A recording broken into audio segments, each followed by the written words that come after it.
Hello, everyone. Hi.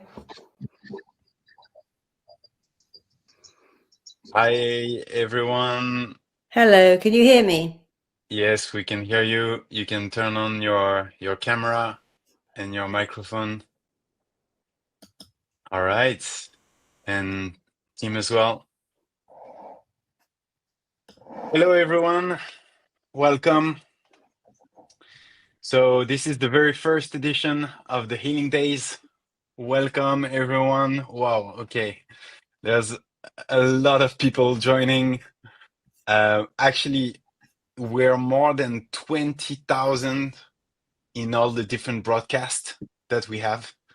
So it's pretty incredible to see that many people joining. Thank you, everyone. Thank you for joining. Actually, tell us where you are connecting from, like what country, what city. Let us know in the comment. Hi from Italy, from Philly, from Burdeos. I can see Madonna from an Egyptian from Thailand, in Thailand. Okay, Barcelona, Spain. So all around the world, I can see. So welcome, everyone. This is the very first edition of the Healing Days with the best specialist in the world on healing. We're gonna do one thing and one thing only, is we're gonna take care of ourselves. We're gonna dig really deep in every question to give you every chance to start your healing journey. I know I'm excited to spend all the time with all of you. So I hope you're as excited as I am to be here and share this journey all together. Hello, Marisa. Hello, team. Hello, Gabor. So let's start by presenting ourselves. Maybe I'll lead the way. So I'm Leo. I'm the co-founder of Mentor Show. Mentor Show, we are the organizer of this event, right?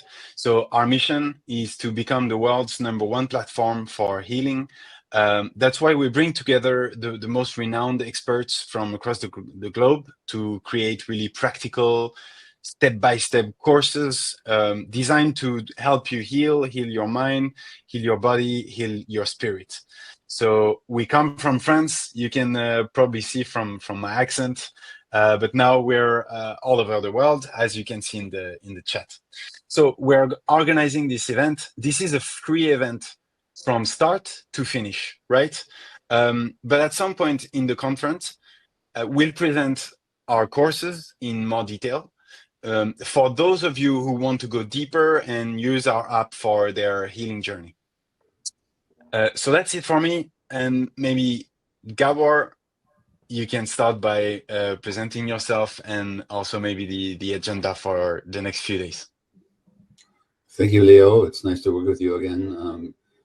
I met Leo because we prepared a healing program for the Mentor Show that Leo will tell you about at some other time.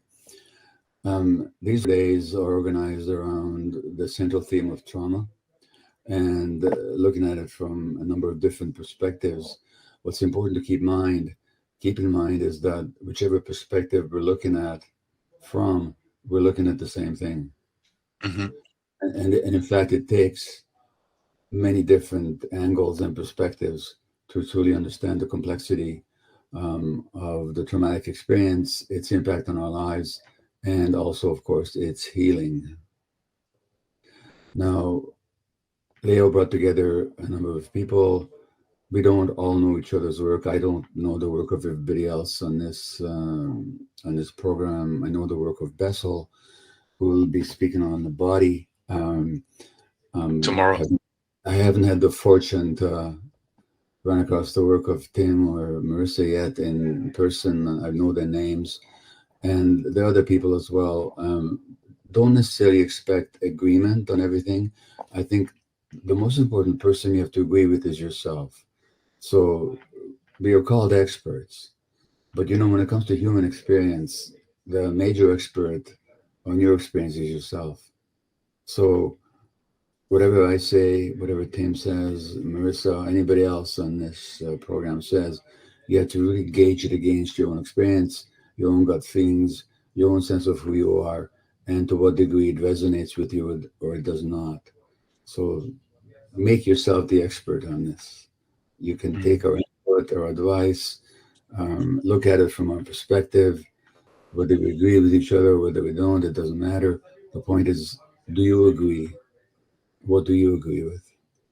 Now, when it comes to my own part, I'll be talking about the heart. First, today, Marisa and Tim will present their perspectives on trauma as it affects the mind, as it's manifested in the mind, and as it's healed through the mind.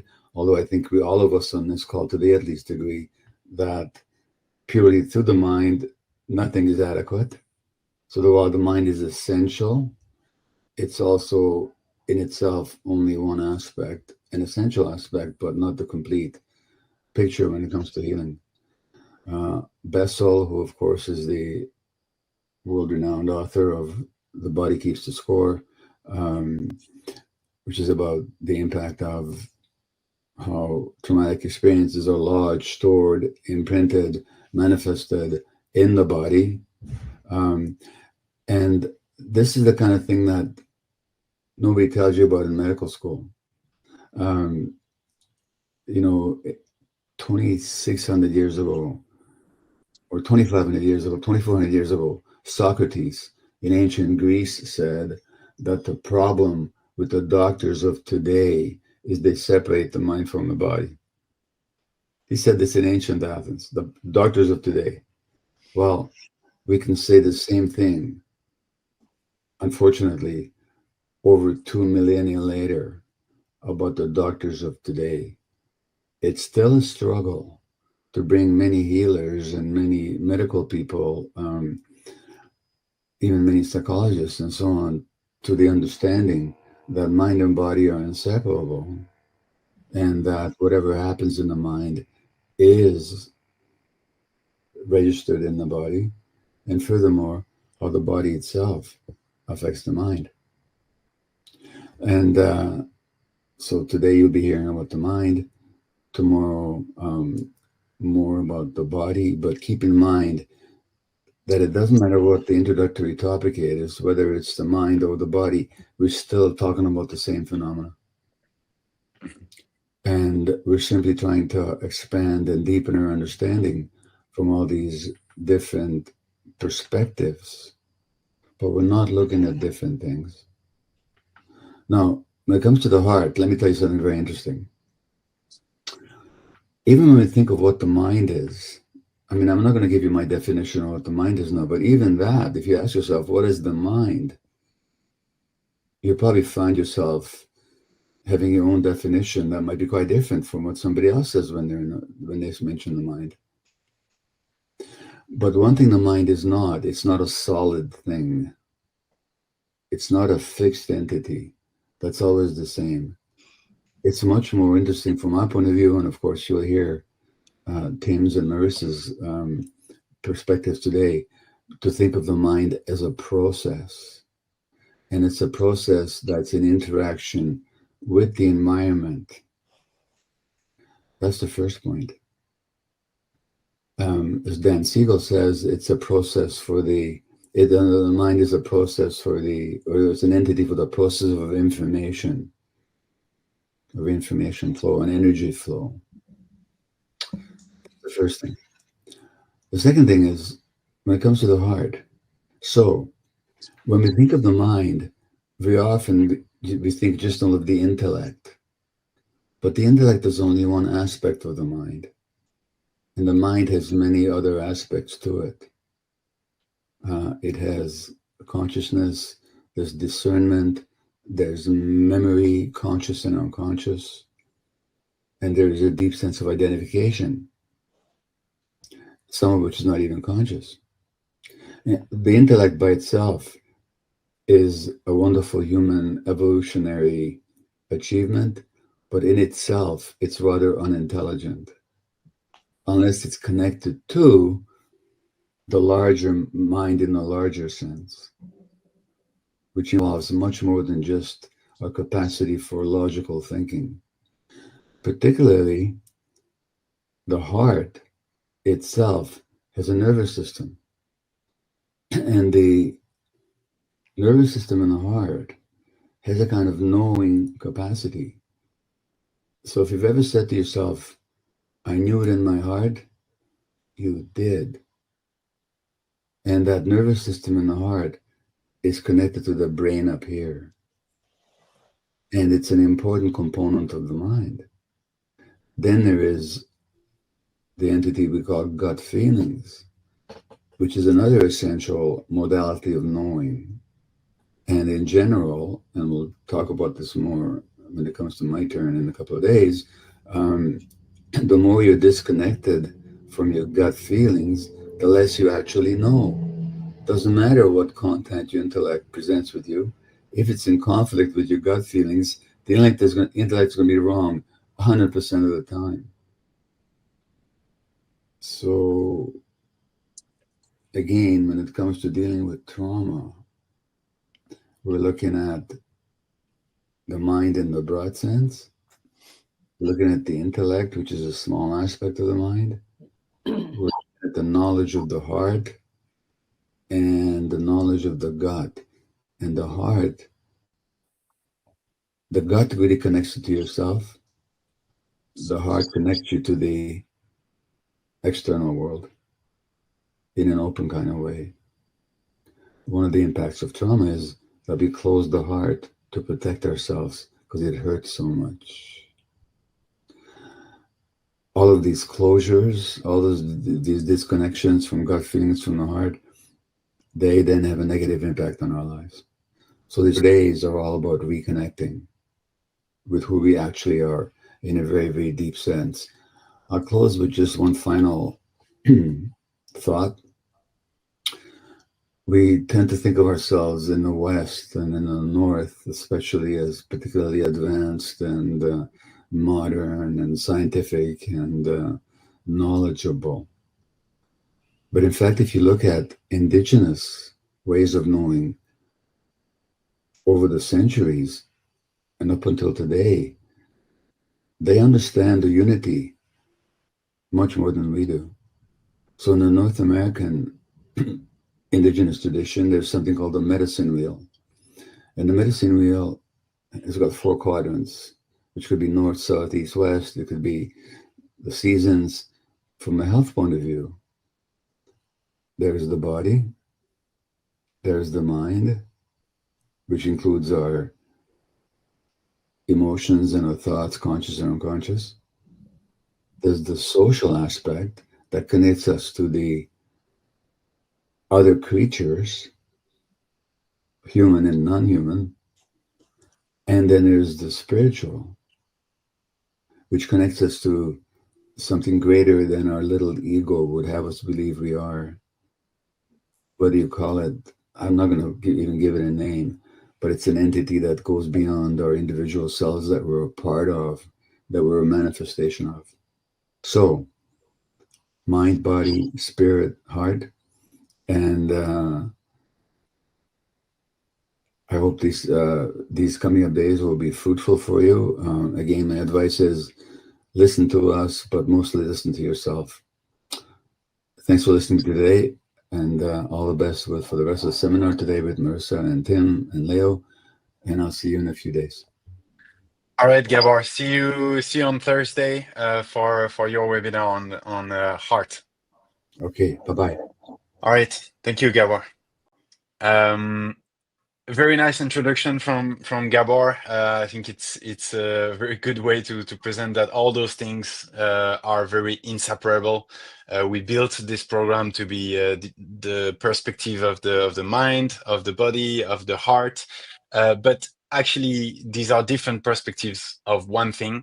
So I think it's important for all of you to come to these different steps because they're going to complete each other. And one is gonna need the other to really reach the full potential. So now maybe Marisa and team, you can introduce yourselves shortly for some people who might not know you in the room. You go first, Tim. Okay, I'm Tim Fletcher. I'm from Windsor, Canada, and I came into this field over 20 years ago. And I came into through the addictions field, and the addictions program that I was working with in Winnipeg at that time was one of the only places in Canada that the lady that had developed the program had come to the conclusion after 25 years that addiction was a symptom of deeper problems. It was people trying to solve their pain and escape their pain and find pleasure somehow. And so she basically didn't have the words for trauma at that point, but she was really saying, we got to find out what pain they're trying to solve, because addiction is just a symptom. And if we don't deal with the underlying root issues, we're in trouble. So that started me on the journey of beginning to think about that and investigate that. And then I came across Gabor's book, In the Realm of Hungry Ghosts, where he talked about every client he dealt with addiction had childhood trauma. And then that just really focused my work and research. And I was working with clients every day, teaching stuff, and that was expanding more and more my understanding of stuff. And it just grew from there. And then what happened was because of Gabor's work, all of the addiction treatment centers were becoming trauma informed. And I got invited to go to a meeting of all the heads of the trauma or the addictions programs in the city. And they were all talking about, we got to be trauma informed. And I just asked, is anybody willing to change their program to actually deal with the trauma? And they all said no, they just couldn't do that. And I thought, well, we're all saying this is the root issue, but why aren't we dealing with the root issue? And so I spent about 3 years really thinking, what would it look like to do a program that's very practical for people coming out of addiction, beginning to recognize childhood trauma stuff, complex trauma, and developed the REACT program in 2016. And it's grown and spread around the world. And so that's been my work, and it's just been very practically working with clients and researching as I go to be kind of abreast of the latest research. And that's what I do. All right. Thank you, Tim. Hi, my name is Marisa Peer. I'm from London, and I've been a therapist my entire adult life, over 35 years now. And I realized very quickly that having clients come in and talk over and over again just wasn't enough. In fact, it wasn't working for me or them. So I created something called RTT, Rapid Transformational Therapy. And it's just therapy, but it's very quick. I use a lot of hypnosis, a lot of NLP, psychotherapy, neuroscience, quantum science, you name it. And I'm going to be doing a lot of it with you today, because as a therapist, it's not enough to listen. We like to do healing. It took me a long time to say I'm a healer. I thought, no, I'm a therapist. That's a kind of a brain thing. But now I realize actually healing is much more important. So I'm honored that today I'm going to get to have 2 healing sessions with you. And of course, all healing is your healing. I'm not going to heal you. I'm going to show you some very powerful techniques where you can heal yourself a great deal. It did wonders for me, and I'm honored to be able to pass it on. So thank you so much for inviting me, and I'm excited to be here. Thank you, Marisa. Thank you, Tim. Very, very excited to get started. And actually, let me show you quickly what's the program for today. So today we're focusing on the brain. Tomorrow will be the body. Then Thursday will be the heart. On today, we're gonna see, firstly, Tim is gonna explain what trauma is and the essential mechanism that are at work with trauma within our minds. Then we're gonna look at how to break free from this mental prison. Both Tim and then Marisa is gonna tackle this topic, and then Marisa has planned an experience for you that is going to be about 10 minutes. And after that, I will be presenting the mentor show offering and mainly the Heal masterclass from Gabor. After this session, Marisa will have a second experience, a group hypnosis session towards healing the mind. And after that, at the end of this webinar, we will have a live Q&A session where Marisa and Tim will answer all the questions that you might have. So obviously, if you want to ask your questions in the chat, the mentor show team will gather them for me, and I will ask them to Tim and Marisa directly at the end of the webinar. So stay until the end so that you can get your answers. All right, so now without further ado, we can get right into it and focus on the healing of the mind. And obviously, Tim, you have the immense responsibility to start these 4 days by explaining what is trauma and what are its effects on our mind, and what are the common consequences of trauma on our mind. Excellent. Well, thank you for this opportunity. And I'm going to try to take a whole bunch of material and summarize it very quickly, simplify it as best that I can. One of the things that's been very frustrating for me as a teacher and a therapist is that if you were to ask the average person if they have trauma, they would say, no, they don't have trauma. But most people in the world do have trauma. And the reason they think they don't have trauma is because they are still using one of the very early understandings of what trauma is. And that really is that it's some one-time horrific event that's out of the normal that happens to you, like a car accident, a rape. And so we now refer to that as big T trauma. And it's a reality of trauma. Some people have it, PTSD, symptoms come out of that. But we've developed a lot in our understanding since that very early definition. That was our understanding of trauma. The second thing that began to become clear was trauma is what happens inside of you. It's not the events out there. Those are traumatic events, but that doesn't cause trauma. It's when a person is affected by those events because they're too overwhelming, they're too much, too soon. Your nervous system can't handle it. It's on overload. And so you go to fight or flight, freeze or fawn as a way to try to survive. And so it was important to begin to understand it's not the traumatic events that we're talking about. It's the wound that's happening inside of a person as a result of those events. But then it went further, and we began to realize that it's not just one-time events, that you can have ongoing danger. So now we went from one-time events called simple trauma to ongoing danger, which we call complex trauma or complex PTSD. And so that is now where it gets really subtle. So there's an element of ongoing danger that can be lots of little abuse, big T events for a person that just happen in a home where a child is beat up, mom is beat up, etc. But there's now what we call little T trauma. And this is where it gets really subtle. And so little T trauma is when something good should have happened to you, but it doesn't. So big T trauma is when something bad happens to you. Little T trauma is the absence of something good happening to you. So a child should be loved unconditionally. A child should be accepted for who they are. A child should connect. A child should be able to be authentic, but they're not able. Their emotional needs are not being met.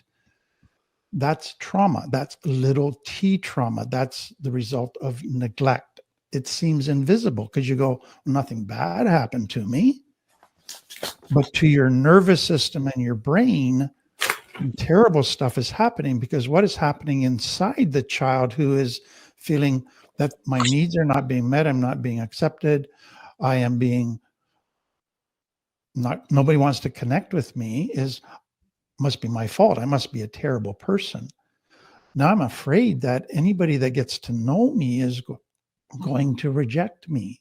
and abandoned me, and I feel all alone. I can't connect with anybody. It just feels like it's me against the big bad world. So now they feel in fear all the time, even though there's potentially not a lot of scary stuff happening, but they just feel totally alone in the world.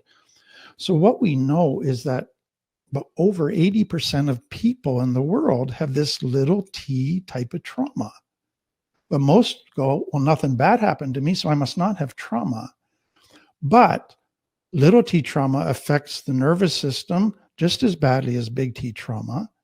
And it actually, because if it's ongoing, what begins to happen, and now we come to the next thing, is if it happens to a child, fight or flight, which is the normal responses of how you get away from danger, is you either run away or you defeat it.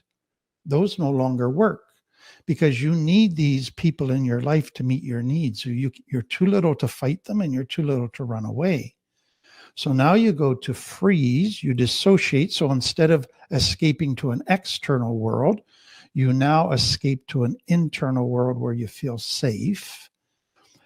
But also then you fawn, you now have to learn how to get these people that you don't want to connect with you, that are judging you, that are not accepting you, seeing you, hearing you. How do you get them to meet your needs? So now you learn to be whatever they want you to be. You learn to people please. You learn to wear masks. You learn to be sensitive to their beliefs, their moods, their needs. And you think if I can just take care of them, then maybe they'll take care of me.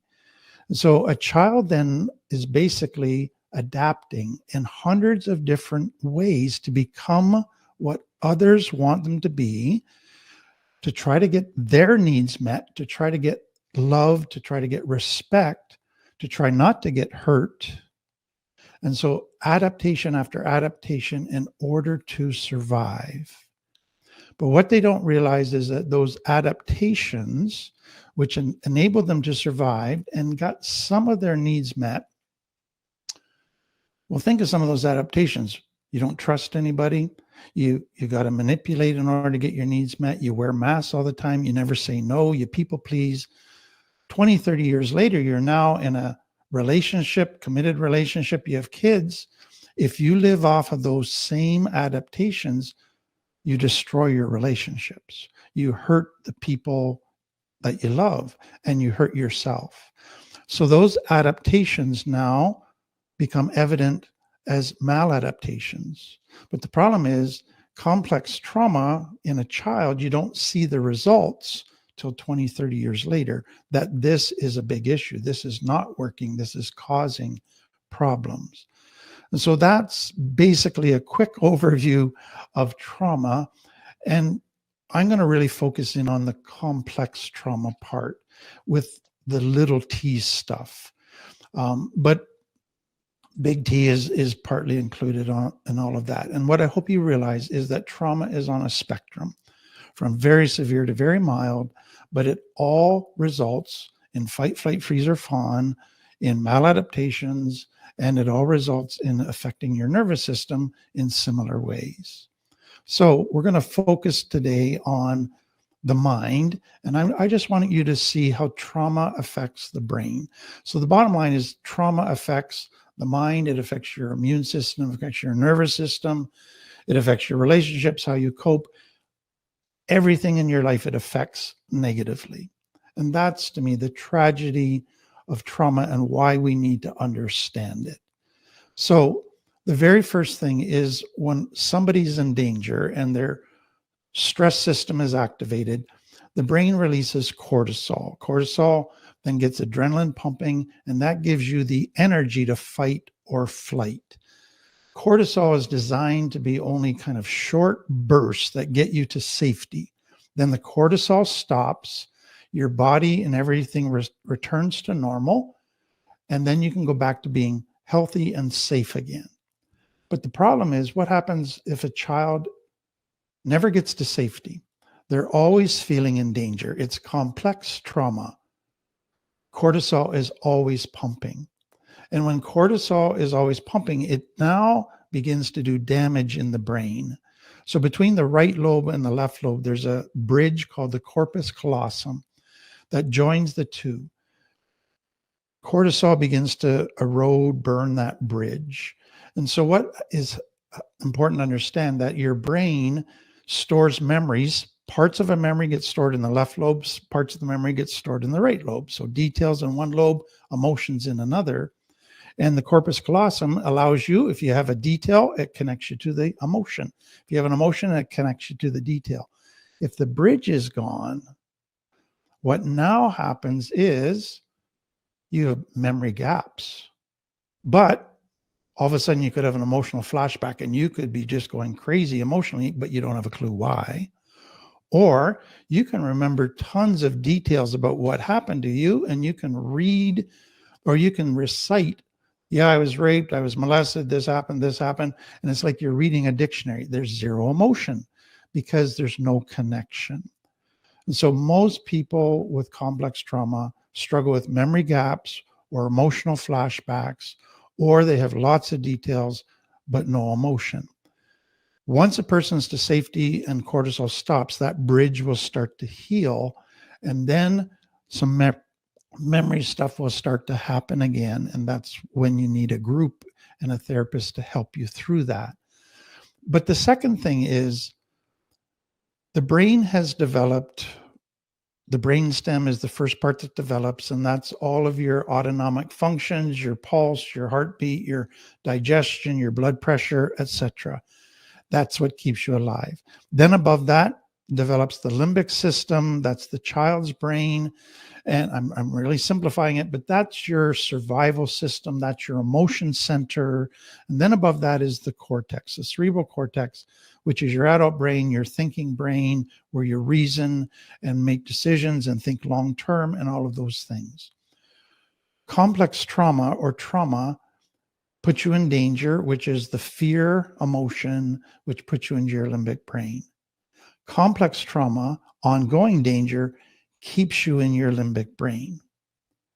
And so if you think about the child brain, the limbic brain, it's quite interesting because a child makes decisions based on how is it going to make me feel? Is it going to give me instant gratification? So if you offer a child a chocolate bar or broccoli, usually they pick chocolate bar because it makes them feel good. They're not thinking 10, 20 years down the road. The limbic brain doesn't do that. And so you ask a child also, you need to do your homework, and their response is, I don't feel like it. So reasoning is guided by how they're feeling in the moment.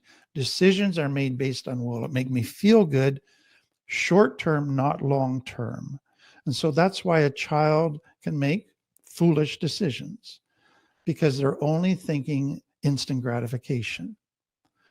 But a child grows to their teens and then to their adult life, where their cortex, they begin to think long term. They begin to make decisions not based on how they're feeling, but based on what's going to be good and healthy in the long term. And so if a child has complex trauma, that brain development doesn't happen properly. And so they continue to be controlled by the limbic brain, even into adult life. And so even in the 30s, 40s, 50s, they're still controlled by that instant gratification, impulsive thinking that's guided by how they feel, thinking that the truth is what feels right, not the evidence. And so the limbic brain becomes a huge issue in keeping people kind of emotionally immature and stuck at a very emotionally immature place. And then brain fog. When the stress system is activated, cortisol is released, that begins to shut down the cerebral cortex, and you don't think as clearly. You get quite foggy. And then the final one, and what we're going to focus on, is all kinds of subconscious brain beliefs develop in complex trauma. And so if you think of a child who comes into the world with great instincts, and they go, I'm going to be authentic, I'm going to love, I'm going to connect to people. That's how you be happy. That's their basic instinct. So they go to connect, they're authentic, and they love unconditionally, and they get rejected, they get judged, they get punished, what do they then learn? They believe that authenticity equals rejection. Authenticity never leads to connection. It always leads to pain. And so they begin to develop these beliefs or complex trauma math. And what is key to understand is authenticity leads to connection with safe people. In their world, authenticity with unsafe people is what led to pain. But in their mind, their math became authenticity is always bad, never be authentic, never connect, never trust. All of their natural instincts now, they believe a lie. But the lie to them seems like the truth. And that becomes their subconscious programming.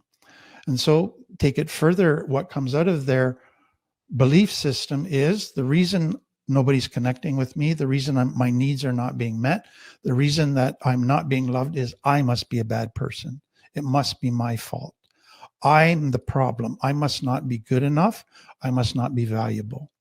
And then what comes out of that? Well, if I have no value, my only way of getting respect is I must have a beautiful body. I must be really smart.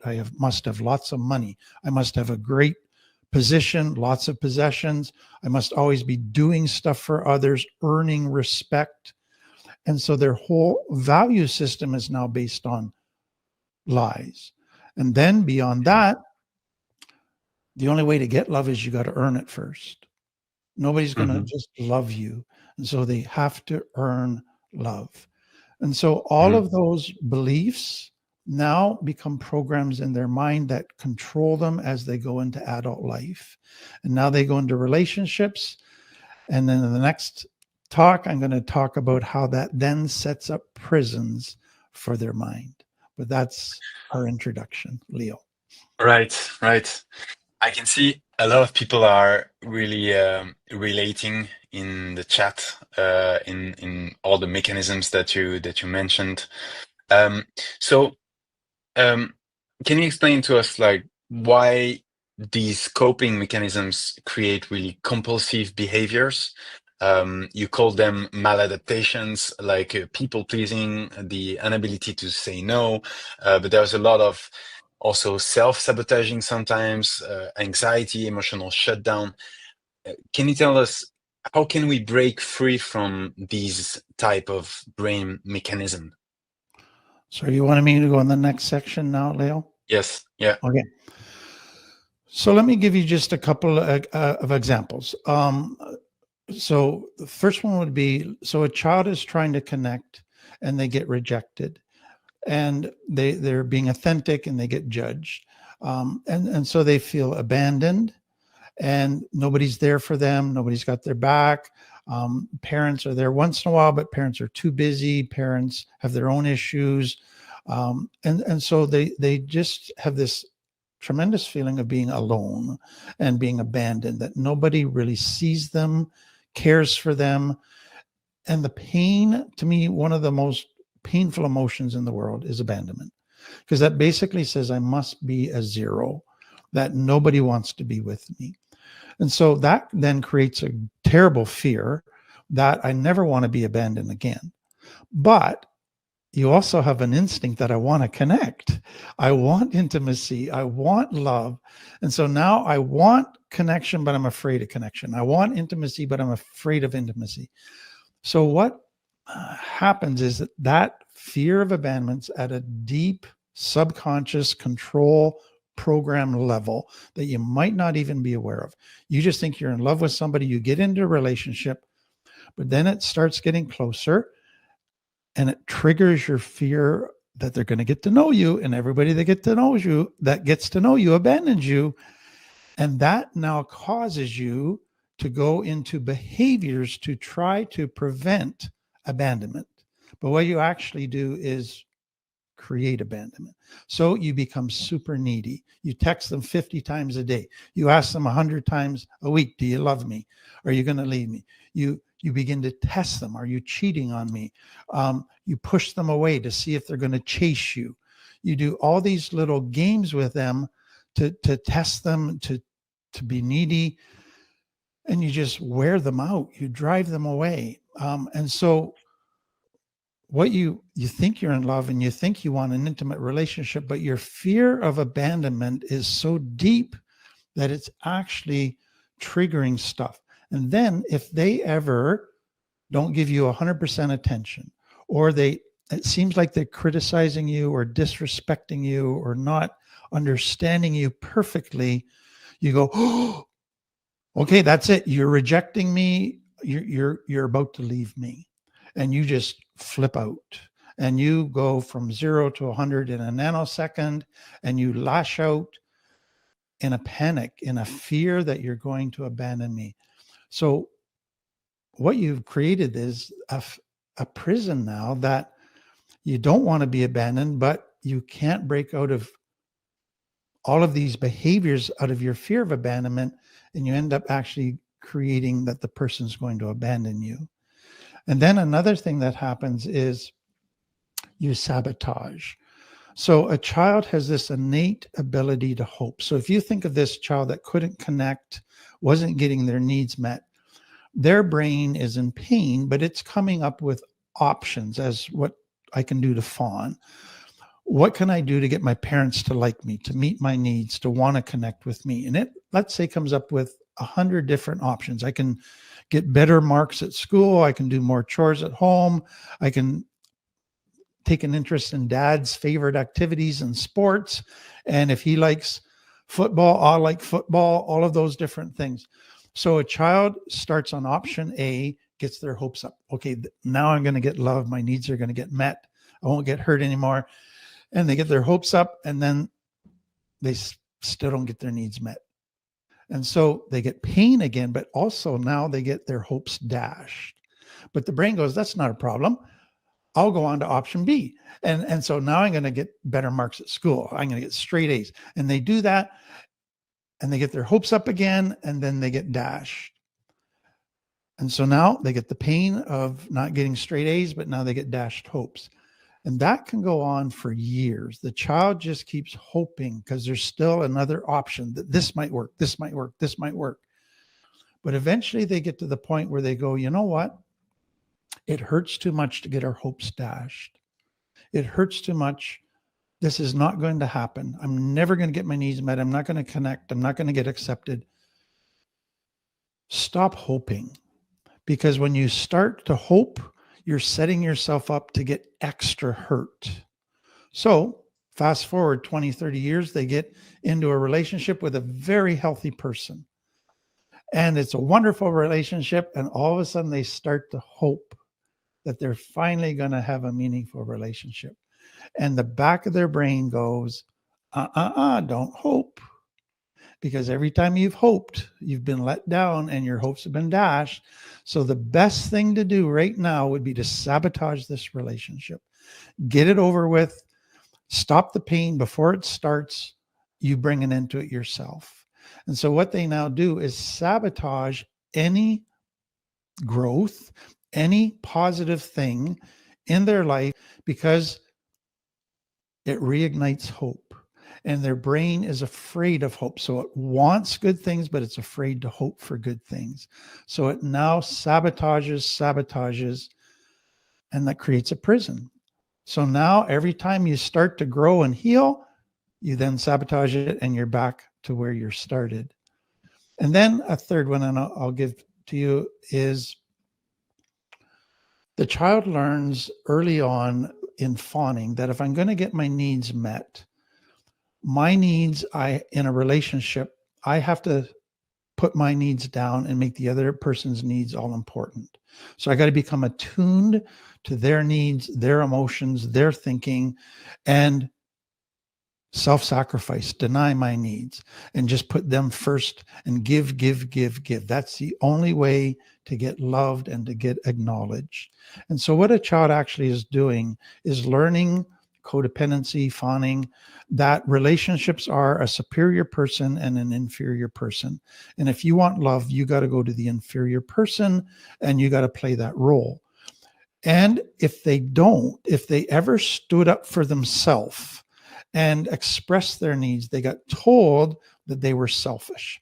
They got told that they were a narcissist, that they were a bad person. They got punished for it, and that they weren't loving. So they got told all these messages that train their conscience that if you ever stand up for your needs and express your needs, you're a selfish, unloving, narcissistic person.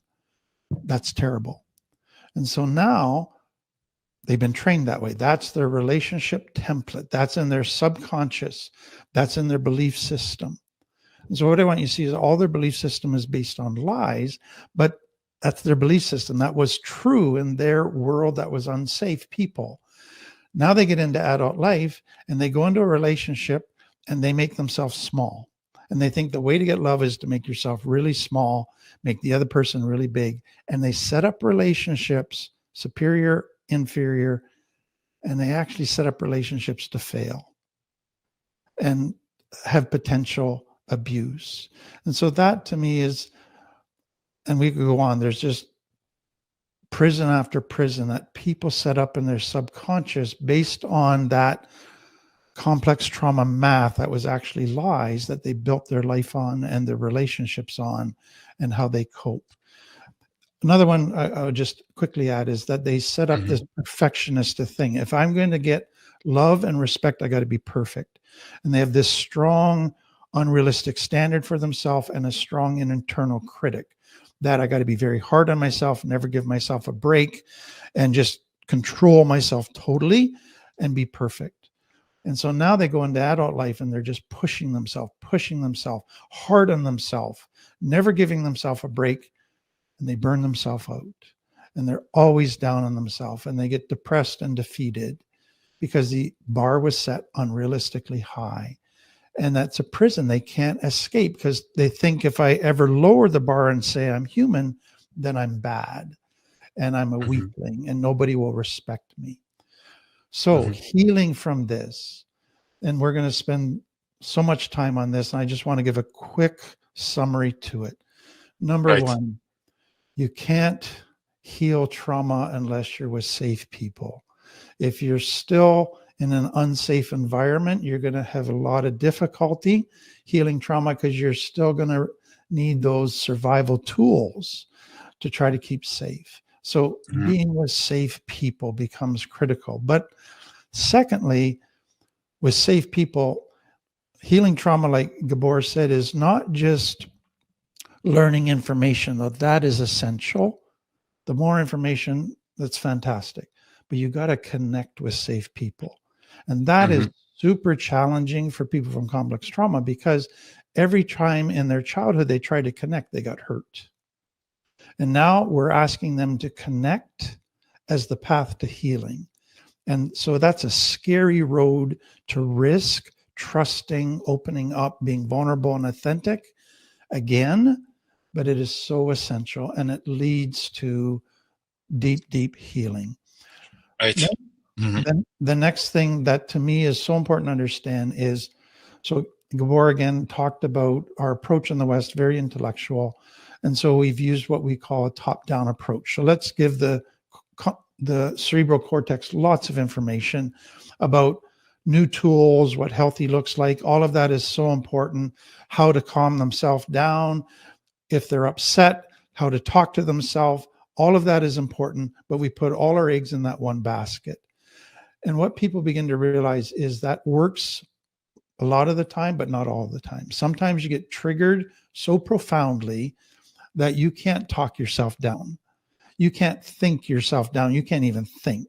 And so bottom-up therapy has become such an important part of understanding trauma healing. And bottom-up therapy, so it's based on the brain. So top-down is you start with the cortex, the top of the brain. Bottom-up is you calm the brain down through the brain stem. So the brain stem, the limbic brain are activated in survival mode. They're panicking, they're dysregulated. So you calm them down, not with information, but through somatic exercises. So breathing, yoga, tapping, through pet therapy, art therapy, dance therapy, movement, all kinds of different ways to calm the brain down. So it's learning to regulate that limbic brain, get Right. yourself to a grounded place so you can get back to your cortex and operate out of a wise brain. Because if you Some of those actually we're gonna be doing today and also Exactly. probably tomorrow. Actually, Tim, if you had a few last words before we give the microphone to Marisa for the next part. Yeah, I would just very quickly share that there's an element of, to me, therapy that you can do very rapidly. There's a lot of intense, quick healing in the early days, but then there's an element that's just long term. You stick at it, and healing happens sporadically, but at times of triggering. And I like to use the illustration, and I'll end with this, of the reverse bicycle experiment, where we're trained to ride a bicycle a certain way, and that becomes part of our subconscious programming, so we can ride a bike and not even pay attention to it, talk to everybody as we're going along, because our subconscious programs are riding the bike for us, and they're complex. But somebody created a bike where the handlebars went the opposite direction. So if you turn the handlebars to the left, the wheel went to the right. And they were curious, how long would it take a person to ride a backwards bike? And it took 6 months to a year. Now, what was significant is in a nanosecond, they could get the concept and understand it. Turn it to the left, the wheel goes to the right. That's easy. I got it in my cortex, simple. But it took 6 months to a year to change the subconscious programs. And so it's just realizing that this is have patience with yourself in this journey. It does take a long time to reprogram all of that programming.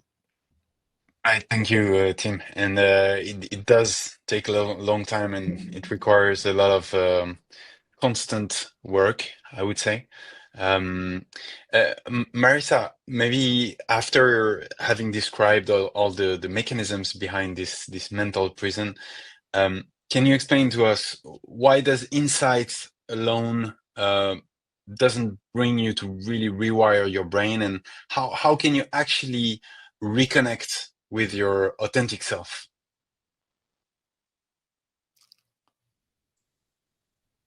Marisa, I think you're on mute. Here we are. Can you hear me? There you go. Perfect. Thank you. One of the rules of the brain is that in a battle between emotion and logic doesn't get a look in. You know, we can't. When I went to the CNN tower in Canada to look down, people were actually crying. They knew that it was safe. The floor was glass, but the emotional brain said, "Are you crazy? Get away from the edge, you fool." So our emotion will defeat logic. And the logic says, my parents didn't love me. Well, they were drug addicts. They were not well. And we try to use our logical brain to get better, but the emotional brain runs the show. So we know all of this. I know why I keep attracting addicts. I know why my relationship, I know why I drink. I know why I use drugs. I know all of it, but I'm still doing it and I can't seem to stop because knowledge is not enough. Understanding can be very powerful. But what I want to do today with everyone is to find the pattern, understand the pattern, change the pattern. So we've had a lot of amazing work from our first two speakers, really true geniuses on understanding the pattern. But my role here is to actually show you how to change it, because it's important to understand what makes me tick. Why do I do that? You know, I've worked with people who, because they haven't got enough, compulsively shoplift. They have so much money, but they still have to go out and steal things because their brain says, I'm owed, I didn't get love, the world owes me something. If I lift groceries, somehow I feel I'm getting payback. And their logic know that that's a crazy thing to do, but they can't stop it, you know. And then I've had clients who hoard because we don't feel enough. So when you were talking earlier about young children feeling abandoned, what happens is we very quickly think, I'm not enough. A child, when a parent is not meeting a child's needs, when a child is aware, oh, my needs aren't being met here, they don't stop loving their parent. They immediately stop loving themselves. They go, my mum is mean to me. Guess I'm not a very nice person. My dad is always at work. He doesn't visit. I guess I'm not worthy of his love. So we buy into this. It's my fault. I'm not enough. We begin to doubt ourselves. We stop loving ourselves. And then when someone turns up to love us, we go, what's wrong with you? Why do you want to love me? I'm unlovable. So I created the I'm enough movement, because I saw so many smart, intelligent people, capable, gifted, talented, but they always had this belief, if you really got to know me, you'd say I'm not enough. I'm just a fraud. I've seen it across the music industry, seen it everywhere, from movie stars and athletes to school teachers to police officers to anyone. 80% of us have imposter syndrome, women, and 40% of men have imposter syndrome. But almost all of us have, to some level, this feeling that I'm not enough. I'm not attractive enough. I'm not interesting enough. I'm not worthy enough. I'm not good enough. And we buy into it because a child must idealize their parent. If you work out, hey, my dad's crazy, my mum's an alcoholic, I mean, that's just terrifying for a child to realize that their parents are inadequate. So what they do is they idealize the parents, they turn it on themselves. This is my fault. So I just got to have to shape up. I was listening to Princess Diana's brother talking, and he said something. He said, when I was taken to boarding school at 11 and dropped off, I thought, oh, I'm not shaping up as a son. They're sending me away. I mean, his parents were spending, I don't know, $75,000 a year on his education, but his feeling was, I'm being sent away. I'm clearly a disappointment as a son. So when he began to be sexually abused, well, he never told anybody, because he said, but they sent me away. Someone put a note here about what adopted children. And you can have adopted children over and over. Your parents loved you so much. They go, yeah, but why didn't they keep me then? Because the emotional brain is going to beat the logical brain. The emotional brain is, I wasn't loved, so I'm not lovable. So that's what we come up against. Children turn it on themselves. They idealize their parents. They stop loving themselves. They buy into they're not enough. And then they take that with them. And they believe they're not enough. And so when someone wants to love them, although they're very happy to accept that, sometimes they begin to think, well, what's wrong with you? It's like that guy who said, I'd never join a club that would have me as a member. So this is our problem. Children don't have any choice but to turn it in on themselves, because it's too scary to realize your parents are not good enough to raise you. Way too scary. And, I work with a lot of famous people, and people say, oh, doesn't fame damage people? Actually, I've seen the opposite. Damaged people want to be famous so much because then they'll finally have love. But then what happens is when the world starts to love, you go, oh, but you love this body, this voice. And if you love me, well, what's wrong with you? And so we've looked at people, we could see what's happening with Britney Spears. We saw that happening with Amy Winehouse, with Whitney Houston, all the talent in the world, all the adulation. Having other people love you doesn't matter and doesn't help your wound if you don't feel lovable. So, of course, the answer is, when we're talking about the problem, what is the answer? The answer is to do deep work, to know you're enough, to know love, to accept that the parents who couldn't, for whatever reason, love you and failed you are not going to turn up and make it better. Often we think, but one day these mean, withholding people will become lovely. Well, sometimes no. Sometimes mean, withholding parents become mean, withholding old people. They don't become sweet and kind. They might, but they might not. So we have to start to parent ourselves. We have to go, okay, are there some tools out there? Can I do something to feel I'm enough? Can I feel worthy of love? Can I receive love and give love? Because when we're born on the planet, we have two drivers: find connection and avoid rejection. And we go through life trying to find connection and avoid rejection, except when we're so rejected, we can't find connection. We find more rejection. And we have social media. We escape into a world of 500 friends, but none of them turning up when you're sick with some soup and a hug for you, because they're not there. So now it's a million times worse because people have got lost in social media. We don't even have the communities we had before that may have helped someone that was suffering. So our only option now is, can we find a way to start healing our pain? Can we find a way of building our self-esteem, our self-worth, our self-value, our self-image? Can we say, hey, it's like I actually used to own the garden in Notting Hill where they filmed Love Actually. And she says in one of the scenes, I'm just a girl asking just a boy if he can love it. Most of us could never do that. I couldn't ask someone to love me. I can't even love myself. How can I ask you to love me if I can't love me? But I loved that line. I'm just a girl asking just a boy if you could love me. But the real line should be, can I fall in love with myself? Can I love who I am and then go out and go, look, I'm enough. I'm not perfect, but I'm good enough. I'm lovable enough just the way I am.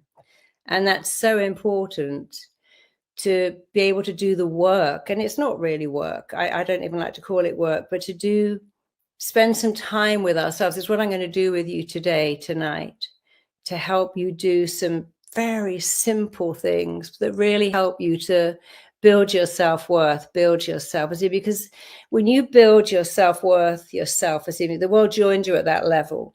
When it's down here, they join you down there. So it's no one else's job to go, hey, can I show up in your life and love you and make you feel amazing, as lovely as that is? People can't show up and love you until you feel worth it. You know, you have to believe 80% of it comes from this mindset of I'm worthy of love. We're all worthy of love. Every baby is born saying, of course you're going to love me. I have a friend called Sammy Shoebox. He was called Sammy Shoebox because he was put in the Philippines in a shoebox, put on a rubbish tip. But he cried all day. People went to work, thought it was a cat meowing. When they came back, it was still going on. And somebody found him. He was sent to America, adopted. He's now quite a famous DJ. But I love that story because it was his tenacity. That newborn baby had a belief, someone's coming because I'm worth it. And then what happens? Well, someone doesn't come. We don't put our parents, I shouldn't have had you, should have been a boy, should have been a girl. Why can't you do this? Your brother was so smart. And we begin to think, oh, or my dad's always at work. My father was always at work. And very early on, I thought, oh, he likes work more than us. He prefers work to me. He goes to work all the time because it gives him more than I do. Because what else could I have believed? My father prefers to be at work than home because work is more meaning to him than I am. So I felt not enough, of course. It's so easy for it to happen. But the question is, how can we fix it? What can we do? And that there are tools that you can do every day that make you start to build your sense of self-worth, because it's no one else's job to turn up and make you feel good enough. It's your job. And that's actually fantastic news, because you can do it better than anyone else. I had to do it myself.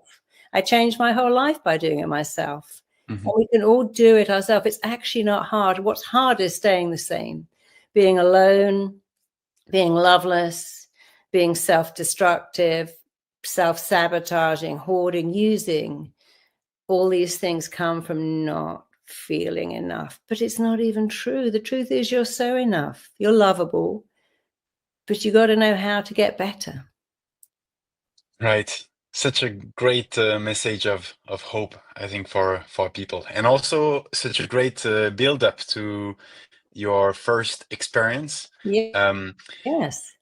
But actually, before we go to your experience, I'd like to just take a few moments to present the Heal Masterclass that we created with Gabor, if you don't mind. I don't mind. So we'll take a few minutes, but already, you know, I wanted to know in the chat, did you like this first part? Did you get something from it? What's the biggest really learning that you got from it? Let us know in the chat. It's always nice for us to know. And in the meantime, I'd like to take a few minutes to present the Gabor Maté Masterclass that we built this year. Now, I'd like to start by asking the audience if any of you have already taken the Heal Masterclass, and how did you find it? Did you find it useful? What is your review of it? And in the meantime, let me explain quickly. So we built Mentor Show to tackle the most widespread mental struggle that there is, suffering from trauma. I think Tim said about 80% of people worldwide experience at least one traumatic event during their lifetime. 80%. So it's enormous. And also that's why there's so many of us today. And the thing is, if you don't address it, it has enormous costs, just because it can range from anxiety, from broken relationships, addictions, physical illness, a lot of compulsive behaviors that we talked about during this first part. But at Mentor Show, we started from one belief. It's that you can break free. You can heal. And besides what anyone can tell you, and besides probably how you sometimes might feel, well, you can actually heal. But you will not heal by just watching inspiring videos on YouTube or anywhere else, as it matter.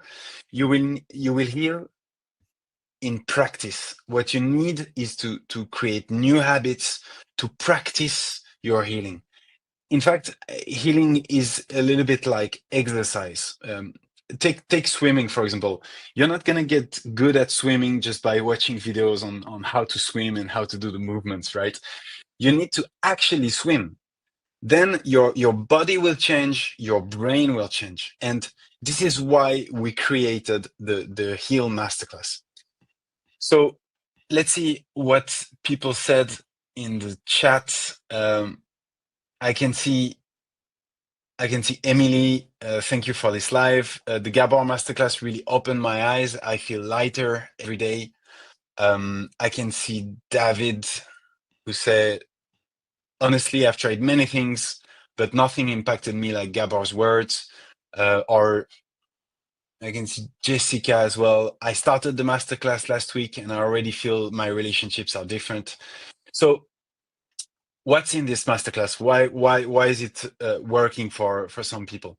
Well, it's very simple. It's because it's called Heal. It's a 4-step program, and it goes as follows. First, the first chapter is H, like hearing the pain. So hearing the pain it's very simple. It's how can you fix the pain if you don't understand it, right? So here the idea is, how do I get to the root of my pain, of my depression, my stress, my anxiety, my physical pain?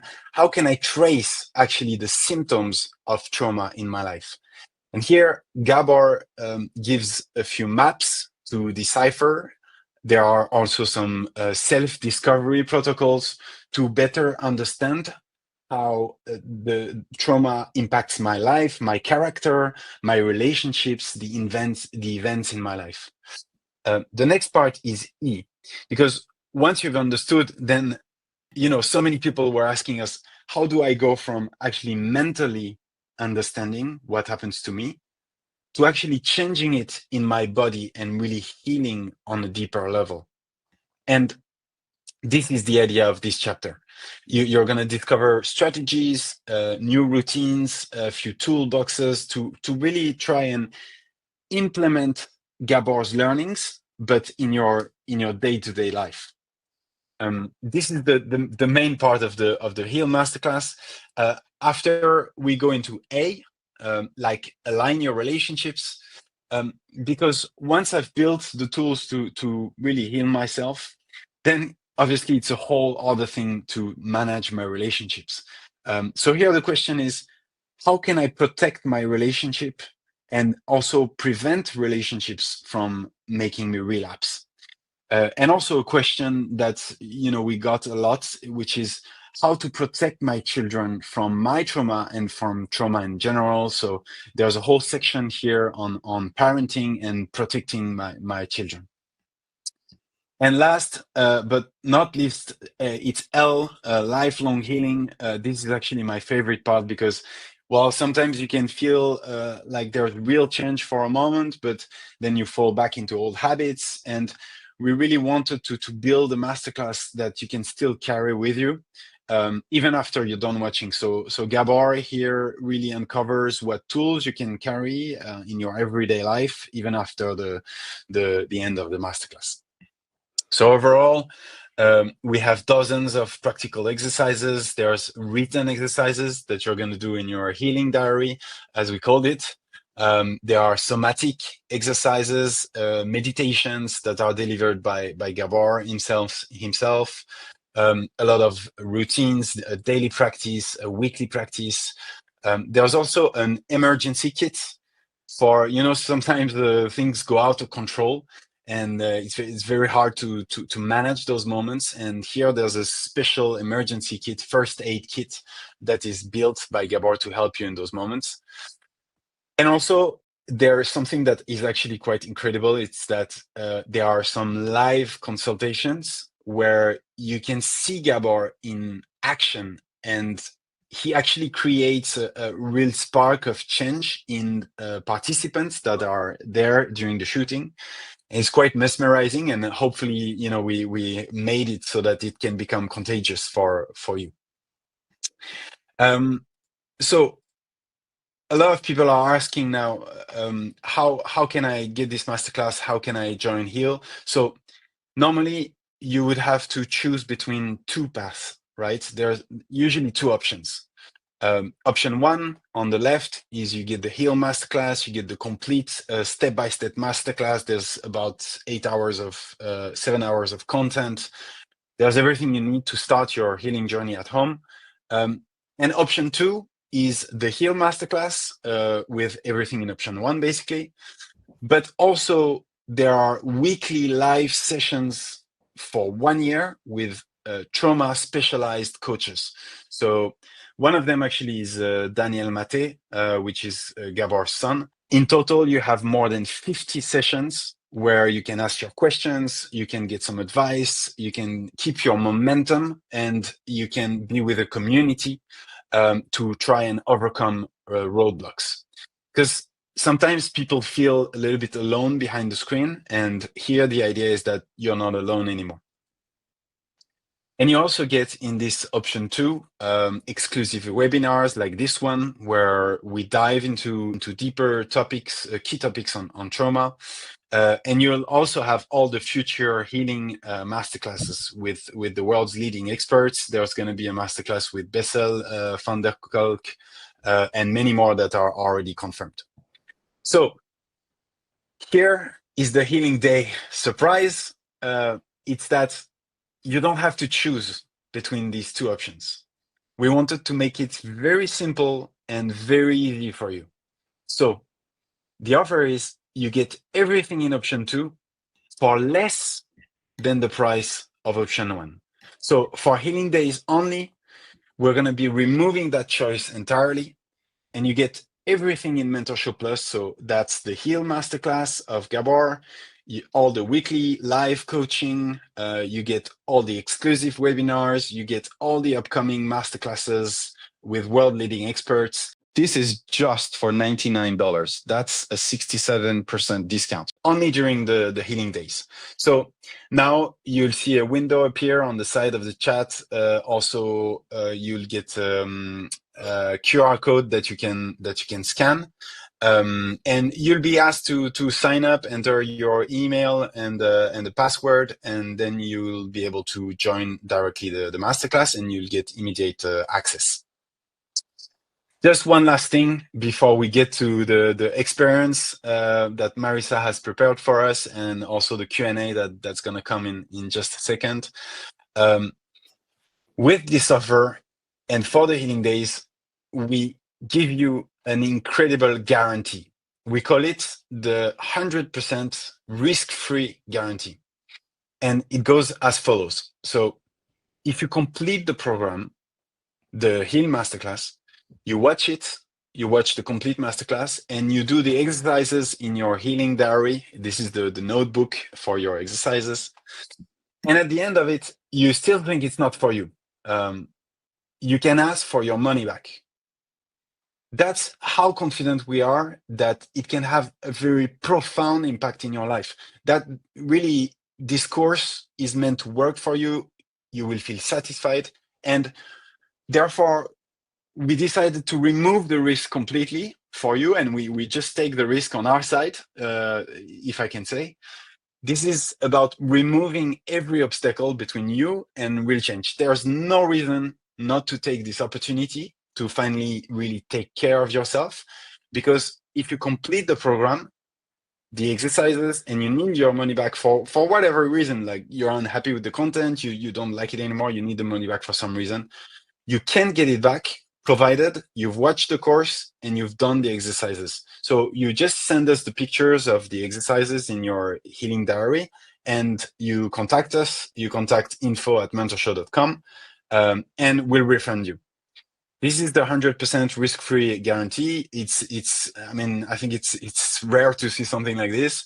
It's basically, if you don't like it, you get a refund. So we know but we know you're going to like it. And why do we know? Because this is what people say about the Heal Masterclass. We've launched it since a few months now, so we have some feedback from people. Not going to read all of them, but you know, there are, for example, 20 years of therapy didn't come close to the healing I received listening. This is a feedback from John. There's, for example, what can I read? Jane, who said, I truly wish the Maté Heal method was practiced in mental health facilities everywhere. As a therapist, I can say I learned more to help clients through this program than in graduate school. Mary, who says, each one of these lessons is just amazing.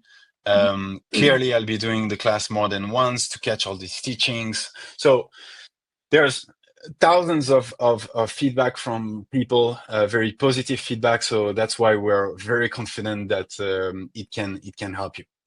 All right. So just one last thing before we move on. The offer that I presented is limited for the first 500 clients. Why is that? Because we've carefully selected a small group of coaches, including Daniel Maté, and people who are really specialized in trauma. So we don't have that many coaches, right? So we have to limit the number of people who can get in, just to ensure that everyone gets the right level of attention and quality. So there's going to be only 500 spots left. So once again, if you want to join, there's a QR code. It's right there. And you can also type mtor.sh/2026, and then you can sign up. All right, so this is it for the presentation of the Heal Masterclass, and now we can get to the first experience of Marisa. Marisa, up to you. I'm all ready. Thank you so much. So when a child's needs aren't met, I'm only going to talk for a minute. We're going to go straight into it. I much prefer to do it than talk. But when a child's needs are not met, they get something called learned helplessness and learned hopelessness. I can't fix this, but I must. I can't do this myself, but I must. And it's a kind of tag they then wear their whole life. And I love that expression. We play the only part we've ever known, and then we make that part our own. And for many of us, that part is someone who can't be loved, can't function well in the world. So when our needs are not met, we only have two choices as we become older, and they're very clear. Our needs are very simple when we're a little baby. My daughter's got this sweetest little baby. I spend time with him, and all he knows is love. He trusts everyone. He's happy. I think, gosh, every baby should have what he has, but of course they don't. I didn't have that. Luckily, he does. So when we're born on the planet, we don't need much. We need to feel loved. We need to feel safe. We need to feel significant, and we need to feel connected. We have a drive to feel connected, safe, significant, and loved. And for many of us, we don't feel that. We may feel some of it, some of the time, but most of us go through life, and I've been in therapy for so long, every client I see doesn't have that. But what happens when these needs are not met? What happens is two things. We learn very quickly to give up. I'm never going to find love. I'm never going to be anybody. Things are not going to work out, and we give up. Some people really give up. They get some cats, some dogs. Bridget Barder said, I wasted all my life with men. Dogs never lie, never cheat, never let me down. And I like to be with animals. I feel safe. So that's giving up. I don't expect love. I don't want love. I don't expect anything. I've given up. The other option is to give it away. I'm going to find someone out there, and they're going to turn up, and they're going to fix everything. They're going to love me. And Tim talked a lot about, we find that then we don't trust them. We go through their phone. We go, do you really love me? Are you sure? Are you going to leave me? What have I done wrong? So we give the need up, or we give it to someone else. It's your job. And we usually give that to a partner, but we can give it to a friend. Sometimes we give it to our kids. I've had this baby, and they're going to love me, and they're going to make everything. But occasionally we give it to a therapist. I'm here, and you've got to fix me. I've seen that sometimes. But actually, there's a third way, and it's the only way. And that way is to do it yourself, to learn to meet your own needs for connection, significance, safety, love. There are some other needs, being seen and heard, being celebrated, being proud of yourself.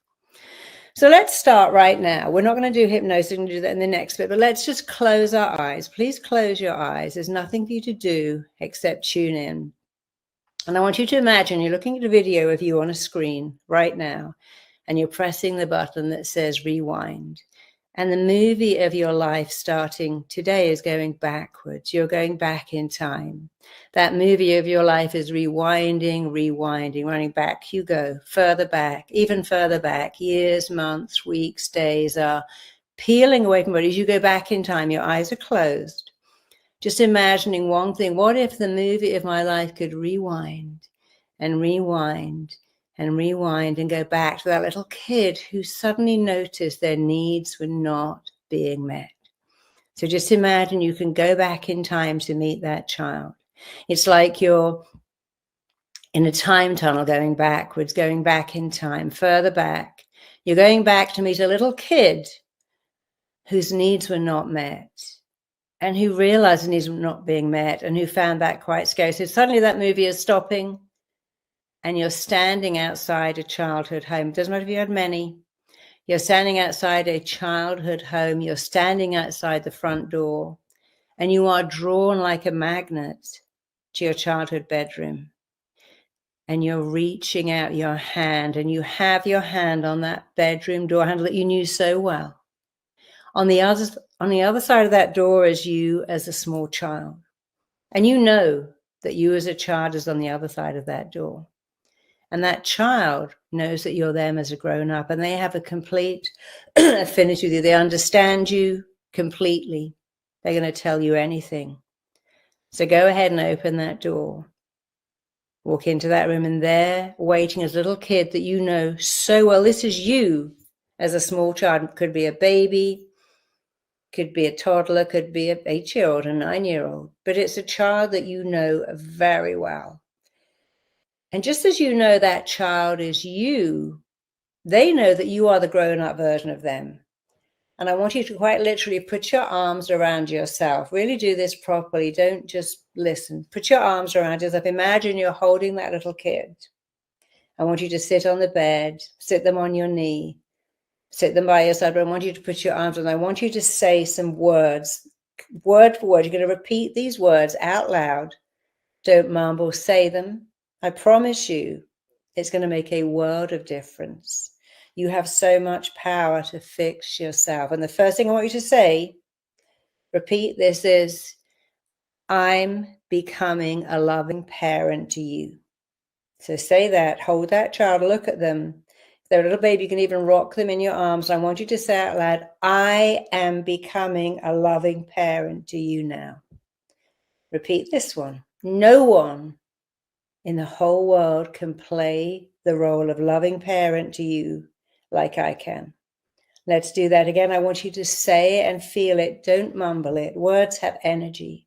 And some words have really good energy, and these words have good energy. So repeat after me. No one in the world can play the role of loving parent to you like I can. I love you completely. I want you to say everything I'm saying with feeling. I love you completely. I love you unconditionally. I will always have time for you. You and I have balance now. There's nothing we can't do. I love you. I'm here for you.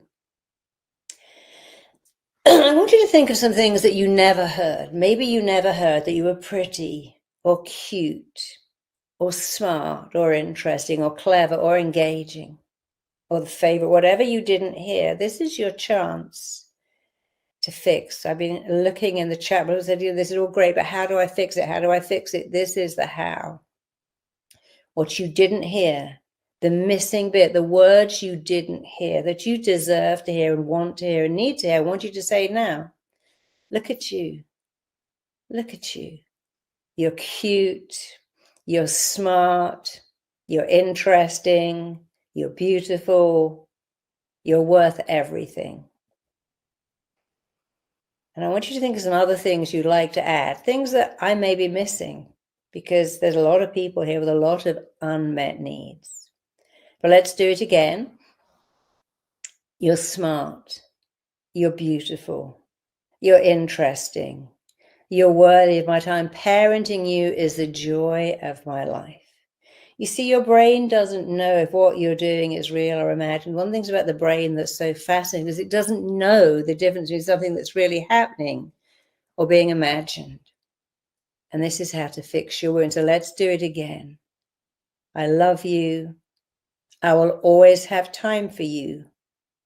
You and I have balance now. There is nothing we can't do. I'll always have time for you. And I want you to imagine picking that child up and taking them back to wherever you live today. Wherever you live, imagine taking them back to the front door.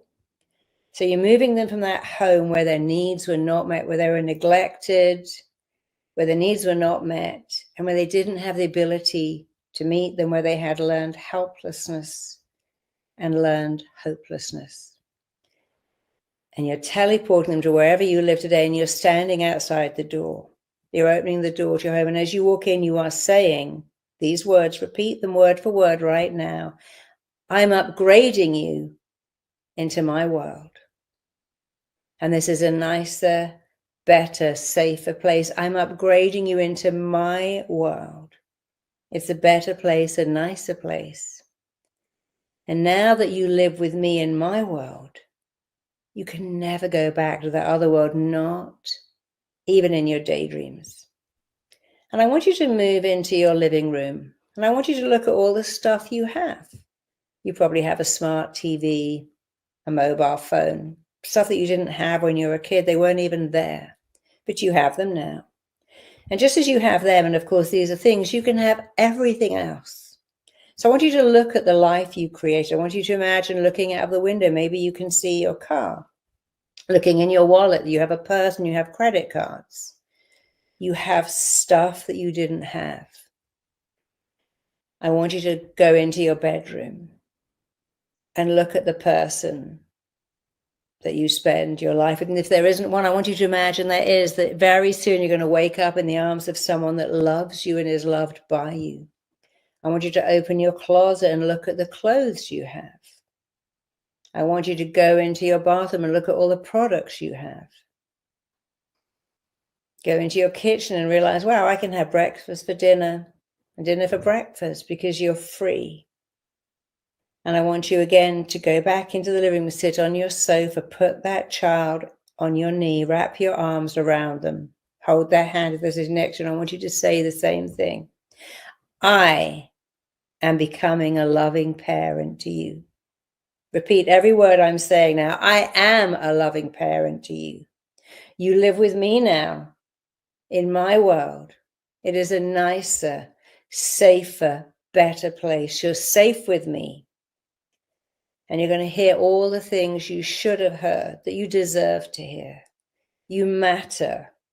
You are lovable. You're significant. You're safe. I love you. I'm here for you. I will always have time for you. I will check in with you every day. I'm going to put a picture of you as a little kid on my mirror. And if I haven't got a picture, I'll draw one. And I'm going to every day remind you that you live in my world and it's a safer place, a better place. So keep talking to that little child and reminding them you live in my world. You can't go backwards. Life doesn't go backwards, it goes forwards. I want you to imagine that if your child was a bow, and it was a horrible, shitty child, for many of us it was sad, it was lacking in so much. But if your child was a bow and you're an arrow is fired as far away from those it can possibly go. We put an arrow in a bow and we use the bow to fire it far. Arrows never go backwards. They go forwards. They're fast, they're strong, they're sleek. And you're an arrow, you're not a bow. And you can use that bow to go far, to go as far away from the past as you can, because you're not going backwards. The past is behind you. You're not going there. The past is gone. We have the present and we have the future. And we can make it so much better by saying, okay, I'm going to be my own parent now. I'm going to parent myself. I'm going to tell myself all the stuff I didn't hear. I can say every day, hey, you're cute, you're smart, you're pretty, you're interesting, you're lovable, you're worthy. Let's do it right now. Look at that little kid and say, you are cute, you're smart, you're compelling, you deserve love. You're so lovable. Who couldn't love you? You're funny, you're interesting, you're intelligent, you're great company. I want you to think of the things you did not hear that you've always wanted to hear. Maybe you've given someone else the job of telling them to you. Maybe you've given up. Maybe you don't expect it. But today, it's your time to tell yourself those words, to parent yourself. It is your job. And you can do this job so well. You can do this job phenomenally well. To do it again right now. You see, your mind learns by repetition. Your mind loves stuff that you repeat. So I want you to repeat it again. Again, imagine you are parenting that little kid who was so hurt, so lost, so confused, so sad, so lonely, so neglected. And if someone gave you a kid, you'd say, okay, I can do it. If someone gave you a neglected puppy, you'd know what to do. You'd feed it, stroke it, practice kindness and patience until it trusted you. But we can do this to ourselves, and we have to. So let's do it again. Hold that child and repeat these same words. I'm a loving parent to you. And I'm doing this job so profoundly, so deeply, so beautifully. I'm taking it so seriously. I have time for you. I listen to you. I check in with you. You see, there is nothing in the world that will build your self-esteem like praise. And your own praise is just as important to your brain as the praise is. The fact the brain doesn't know or care where this praise comes. So think of the words you didn't hear, the praise you didn't get, and do it now. I love you. You're smart. You're amazing. You're great company. You're significant. You matter. You're interesting, you're compelling, you're beautiful, you're cute, you're wonderful. Parenting you is the joy of my life. I'm proud of you. I believe in you. So we have a few more minutes, and I really want you to add some things. So let's start with, again, you're safe, you matter, you're significant, you're enough, you're lovable. Let's do that again. You are safe. You are significant. You're lovable. You matter. You're enough. And I want you to add 5 more phrases. And it doesn't matter what they are. You might want to say you're safe to have an attractive body. You're safe to learn to trust people. You're safe to be by yourself sometimes. You're safe to walk through this world knowing that you matter, knowing that you are significant, knowing that you're here for a reason. You know, if your life was a huge clock, your childhood is the first 8 to 10 minutes, and it may not have been great, but you've got a whole 50 minutes left to make it amazing. You've got a whole life in front of you. Your school days are not the best days of your life. The best days of your life are right now as you parent yourself, believe in yourself, and as you massively, powerfully, permanently, and all pervasively raise your sense of self-worth and self-value and self-image. The world will join at that elevated level because it will radiate from you, from your very pores.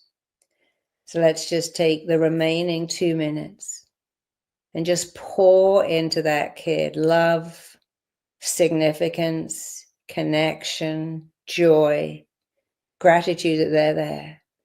And then feel it pouring back to you. This time, instead of saying to that kid, you matter, I want you to say out loud, I matter. Say, I matter. I'm enough. I'm significant. I'm lovable. Say it again. I matter. I'm significant. I'm lovable. I'm enough. And I don't say it. I want you to state it to embody it. I want you to shout it at the screen. I matter. I'm lovable. I'm significant. I'm enough. I always have been. And I always will be, because that is the truth about you. And as you get to accept it and let it in, it will change everything. You see, if you put balm on dry skin, you're nourishing your skin. But these words are balm for your soul. And you can nourish yourself from the inside out. So I want you to not just do this every day. I want you to think, you know, I could do this every day in the shower. What else are you going to do? Go, I love the smell of the shampoo in the shower. When the water's coming down, it's quite meditative. You can say, I matter. I'm significant. I'm safe. I'm lovable. Just 5 words. I matter. I'm significant. I'm safe. I'm lovable. You could say that every day as you wait for the kettle to boil, the toaster to pop, the coffee to percolate. In the shower, you can change your entire life, because these words have an energy and they contain the truth about you. So knowing it, feeling it, and committing to doing it. Some people do and some people don't, but you can do it. You couldn't do it as a kid because you were a dependent child. Today you're an independent adult, and you can do it. You can do it amazingly, beautifully, wonderfully, majestically. There's a great person that said, boldness has genius and magic in it. Begin it now. Begin it now. So open your eyes, come back into the room. And that's our first activation for today. We're going to do another one. I'm going to hand over now and read some of your comments. And I'll see you in a minute, or very soon, for the next one. But do type in the comments how you felt. What was that child like? What did they need to hear? You see, we all suffer the same. We're all the same. So when you can see this child was hurt, this child was lonely, this child was confused, you give someone else permission to think, oh, I felt like that too. Thank you. Thank you, Marisa. Such an incredible moment. I think I saw a lot of great comments in the chat talking about really taking care of ourselves, right? I think it was a really a self-caring moment for everyone. So give us some feedback in the chat. We're really eager to have how you felt. I actually saw a few, like, for example, there was one of Denise. I need to speak all of this to my children. I was stuck in a loop, but not anymore. Very glad to see that, Denise. Mary, who said, I'm crying while doing this exercise. Thank you. Margarita, who said, this is incredibly powerful. Tony, who said, wow, this just broke me. Thank you, Marisa. So I think a lot of gratitude for you, Marisa, and for this incredible experience that you shared with us. Tears are flowing. Thank you, Lena. Very emotional. So a lot of really positive feedback. Thank you, everyone, and very glad that you liked it.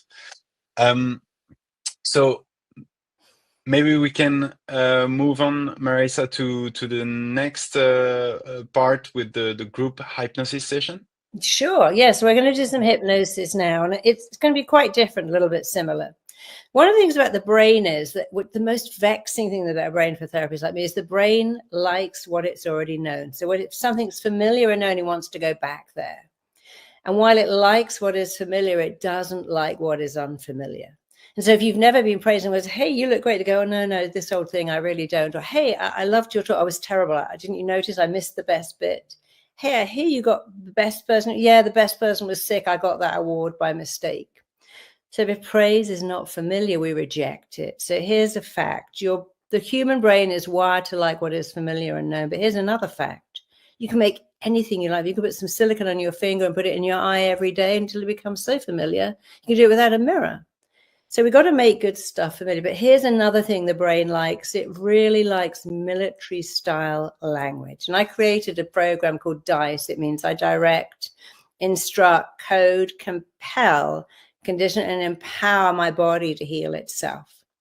I'm going to do something called the healing vortex and DICE combined. We're just going to go through your body and command your body to heal itself. As weird as it sounds, it's very, very powerful. It's very, very effective. You don't have to do much at all. So I'm going to take you through it.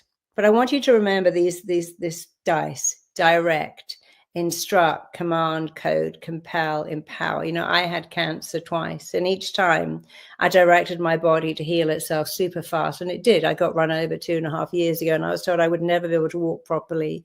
I'd have a limp forever, and within 6 weeks I was walking. In no time at all, I was back on my feet like it never happened. But it's because I use this military type language. I commanded my body to heal itself. And you can do it for emotional things as well as physical. Pain, being alone, not having love. So what I want you to do is go through it, but I'm going to stop it and I'm going to ask you to use these words. I'm going to ask you to go, I command my heart to let love in. I command my body to trust. And I want you to use the same language. So I'll do it. But at some time I'm going to ask you to repeat these words again. No mumbling. We empower, we command. I was actually giving a talk last week because, you know, I listened to you and you said, I don't say I can't, I said, I demand sleep. I insist, you know, I got on a plane today and, you know, I was going to be up until it was 1:45 in the morning here. But I thought, well, I'll go to sleep. There's something I tell my body, I demand sleep comes to me. I insist sleep comes to me. I slept for 3 hours. I never ask. I command, direct, instruct. And the body likes that. It understands commanding language. It's like a class of children. When you go, sit up, get your pen, they do it because they understand that tone. And your body, when you say, I command myself to feel worthy of love, I command myself to sleep perfectly, I command myself to have perfect digestion, the body goes, I can do that. So let's do it now. We've got about 10 minutes, which is just enough time. So hypnosis is not scary. Does not send you to be, it wakes you up to your potential. And when you get hypnotized, it's really what I call alpha brainwave training. So look at me just for a minute. You're going to look up, keep your eyeballs up, breathe in and out 3 times. On the third exhalation, you're going to close the lids, but you do it that you don't go like that. You keep the eyeballs up and bring the lids down. That's how you go into an alpha brainwave where you're highly receptive to good suggestions. It can't do any harm. You can't stay in hypnosis. And you go into hypnosis every day, but if you look up and then close your eyes, which is how I managed to give myself 3 hours sleep this afternoon, I rolled my eyes up and then said, sleep's coming to me. It's perfect. So let's do it. So make yourself comfortable. It's all about your eyes. Roll your eyes up as if you're trying to look into your very own eyebrows. Keep your eyeballs up. Breathe in, breathe out. Take another deep breath. Keep your eyeballs up. Breathe in. Breathe out, and keeping your eyeballs up, staring at your eyebrows if you can. Breathe in, keep your eyeballs up, but at the same time, just close your eyelids right down. Drop your chin. And with that looking down sensation of dropping your chin, just imagine you are looking down 10 steps. Keep your eyes closed. You're looking down 10 steps. You have that looking down sensation that you get when you look over a stairwell or down a flight of stairs. And right now, you're moving on to step 10. You can see your feet, hear your feet, feel your feet treading each step. As you move down, drift down, travel down. You're taking step 9 and 8. You're going deeper with every sound you hear. As you take step 7, the sound of your heartbeat is taking you deeper. As you take step 6, the sound of your breathing is taking you deeper. As you take step 5, the sound of my voice is taking you deeper. As you take step 4, every sound is flowing through you, taking you deeper.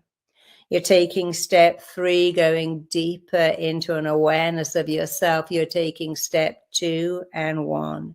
Just go deeper. And I want you to imagine hovering above your head as a vortex of energy, rather like an enormous child spinning top, rather like a good tornado. So I want you to just imagine above your head as a vortex of powerful energy spinning from left to right. This vortex is wider than your shoulders. It's going to move right through your body, keeping your body completely within its sphere. You can see it in a color that you love, a healing color. You can tune in to this kind of vibrational hum. And I want you to think of this vortex rather like the twisting brushes of a car wash. As brushes of a car wash twist and vibrate and rotate and wash off crud and old stuff. So I want you to imagine this vortex going to go through your body, vibrating out the old, washing out the old and wiring in the new. And now is a great time to start. Above your head, you can see in your mind's eye a powerful vortex of energy spinning like an enormous child spinning top, spinning from left to right. And the tail is moving into your head, touching your head, moving straight into your brain, straight into your mind. It is looking for limiting beliefs, blocking thoughts, anything that is looking for residues of trauma. What trauma did to you? The imprint. You see, an imprint is when you have a scared child. An authority figure, again, an imprint. And this vortex is searching like a laser for limiting imprints, limiting impressions, toxic beliefs. As it finds them, it is spinning them out of your mind, out of your body, out of your life. It is spinning through your mind, spinning fast, spinning powerfully, spinning out limiting beliefs, spinning out blocking thoughts, spinning out anything that left trauma in your body. And as it spins through your mind and finds all these beliefs that belong to the kid, all the learned helplessness, all the learned hopelessness, all the I'm not enough, I don't matter, and I never will, all the tagging you put onto yourself as a kid.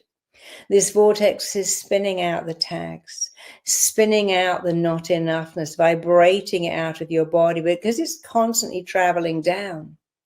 It's also moving down to your eyes. As it moves down to your eyes, it's like the shutters fall away, and you can see that while you were in many ways a traumatized child, you can see that you're actually an amazing adult. You're stronger and more resilient than you knew.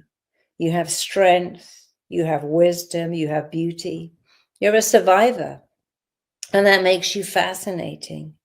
It makes you compelling. It gives you strength. You've been through so much, and every day just gets better and better. And you can see, again, that you are an arrow, not a bow. And you can see that you are moving forwards, fast, straight, sleek. The past is gone, and you have so much power to influence and shape your present and future to make it amazing.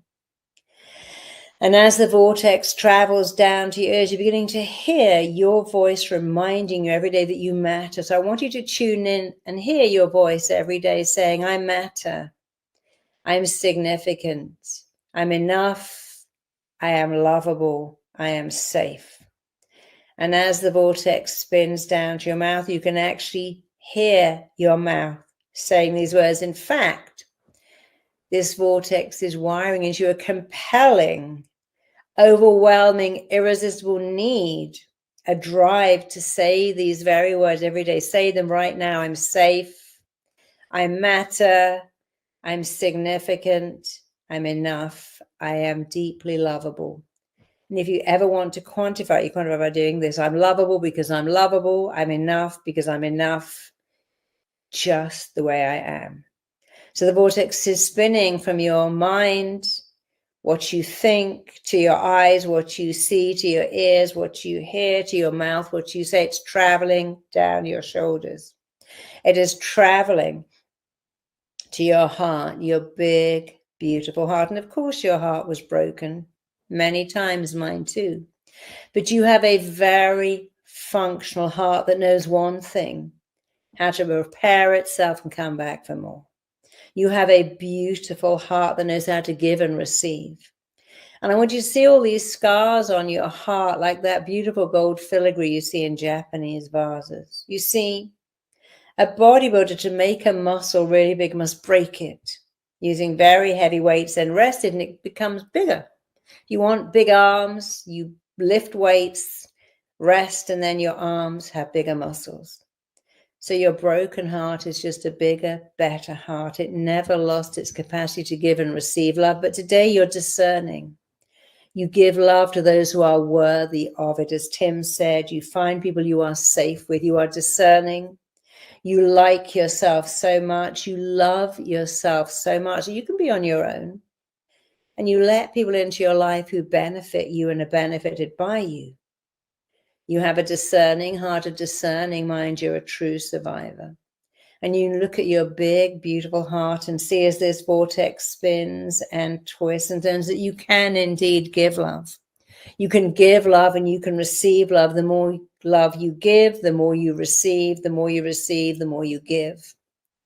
Because you are discerning, you're smart, you're not a dependent child, you're an independent grown-up. And now the vortex is traveling to your lungs, and your lungs are a place of balance. You see, every day you receive a breath and you give one away. Let's do that now. Take a breath in and give that breath away. Receive a breath and give it away. Receive a breath and give it away. That's the first thing you did when you came onto the planet. You received a breath, you gave it away, and you took another one. You can't just give. If you just tried to breathe out, that wouldn't work. Or if you just tried to breathe in, it feels horrible. Every day your body shows you the balance of you being a giver and a receiver. You can't just be a receiver, and you can't be a giver. You give and receive. You give and receive praise, love, compliments. You give to yourself. You give to others.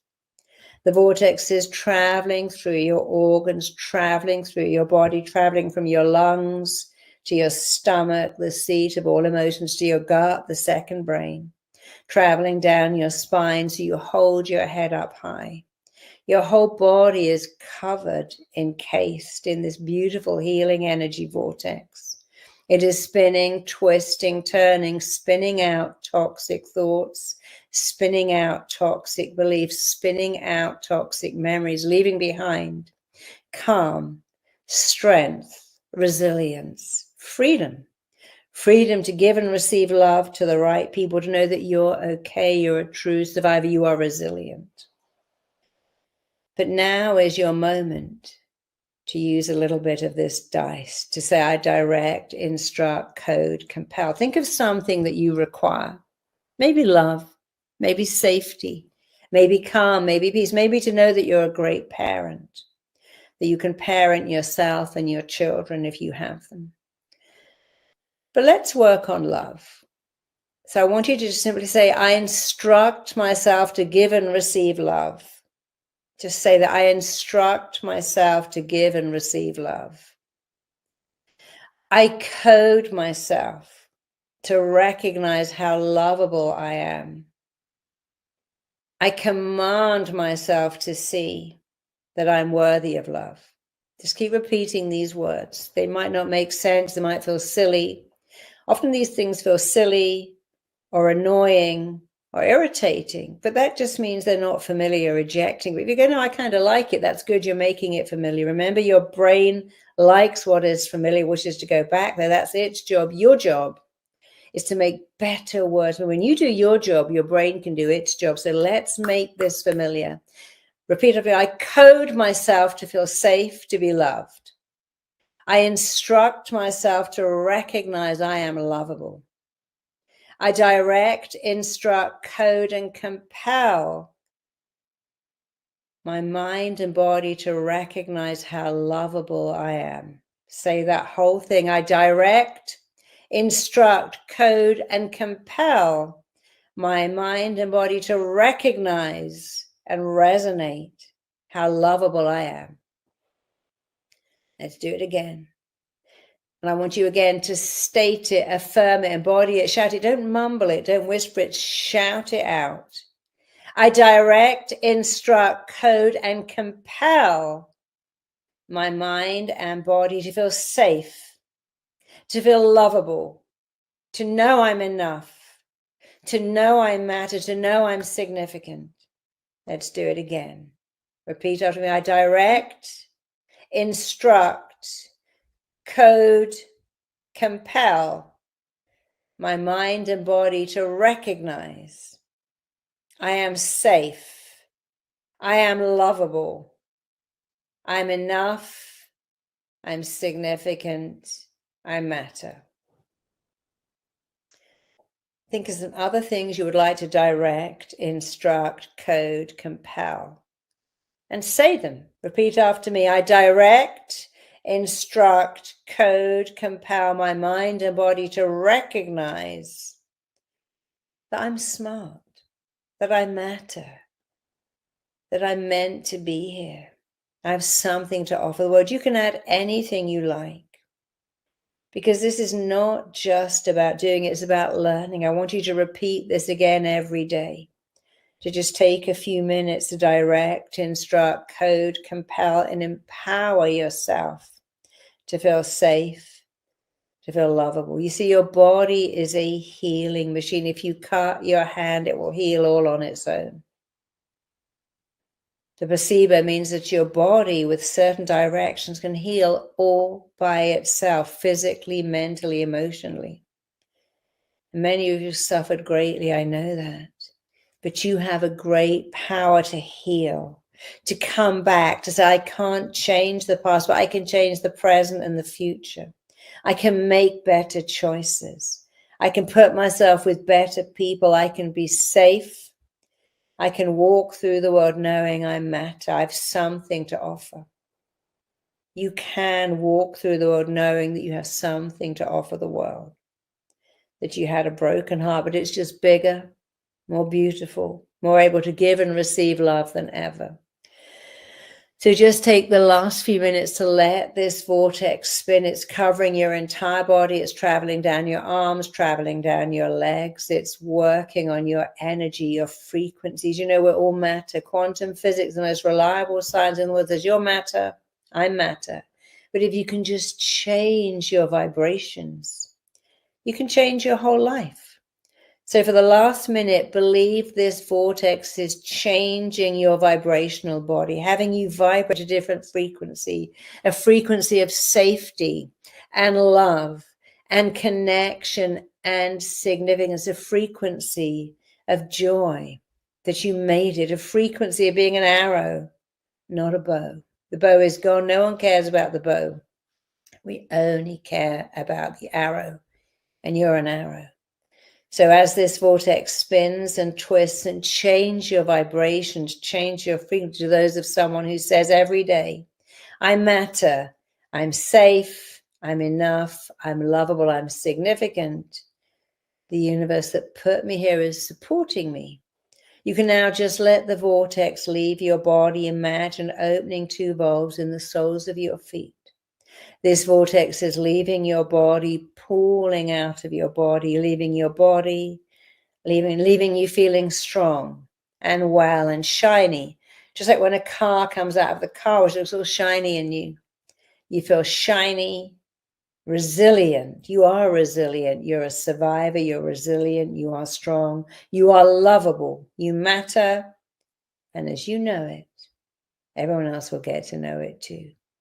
So let the vortex leave your body through the soles of your feet. Let it come out like, a bit like if you tip up an egg timer, make a little hole in it, that sand will trickle out. Let it trickle out.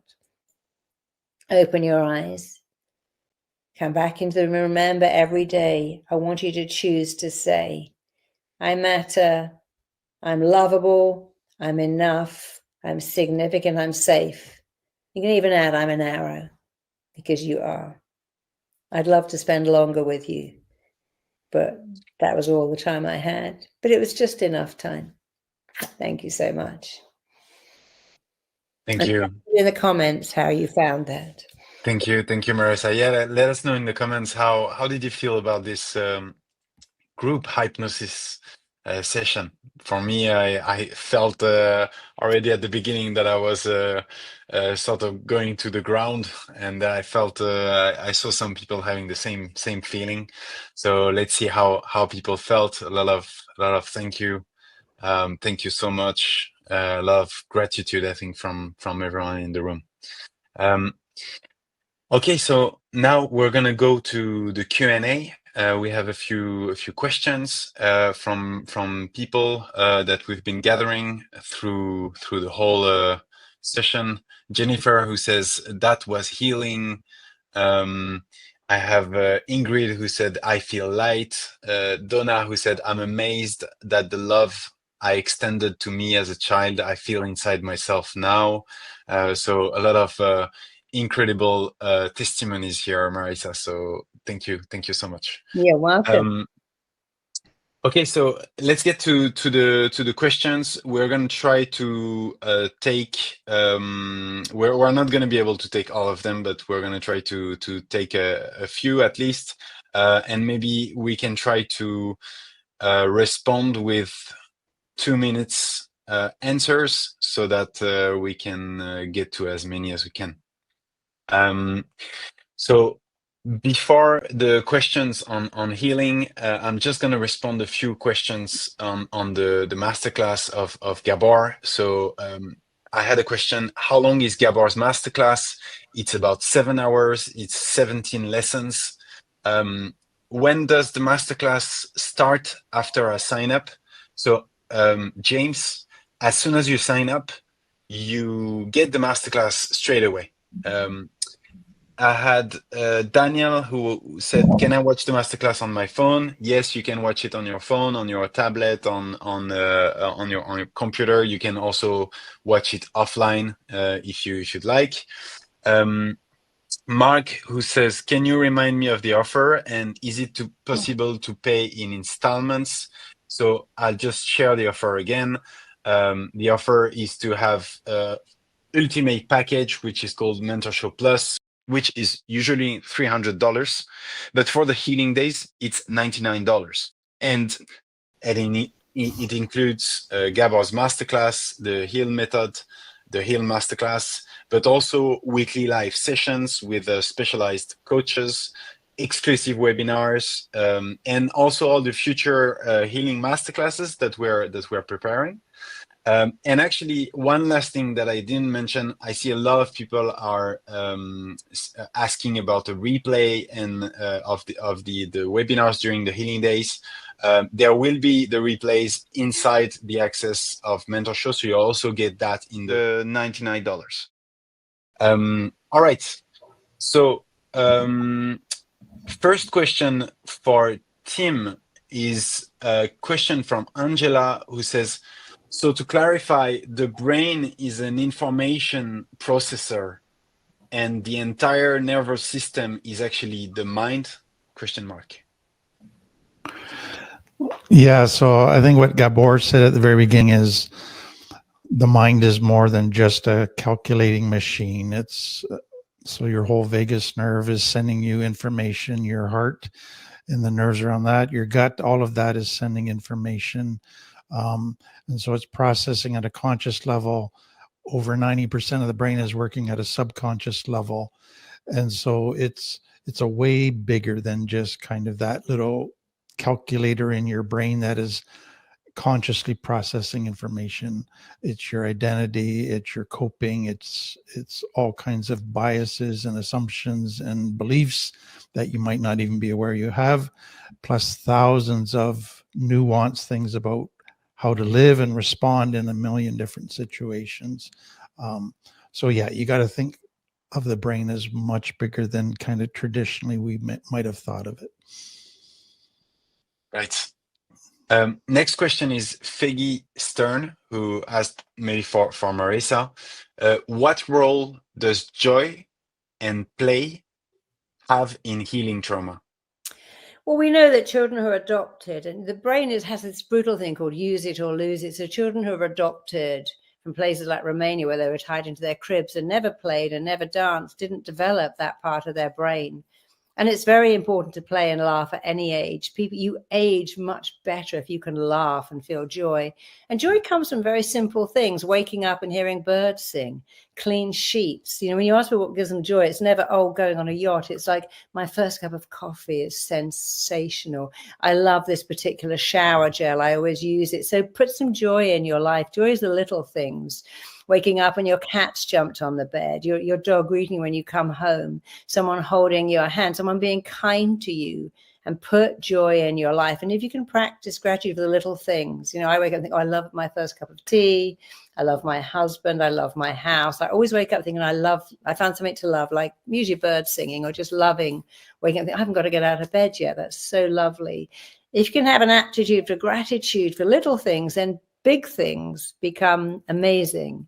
but sounds, water, just the fact you can have a bath or a shower, that you live in a free country, smell. You try and find things that you love and say, oh, I love this smell, I love this taste, I love this sound. Listen to music, dance, because you're training your brain to find joy in little things. And then when big things happen, it's just amazing. So joy and movement and dancing and singing are so important, because you want to feel childlike rather than childish. There's a huge difference. You can be childlike at 80.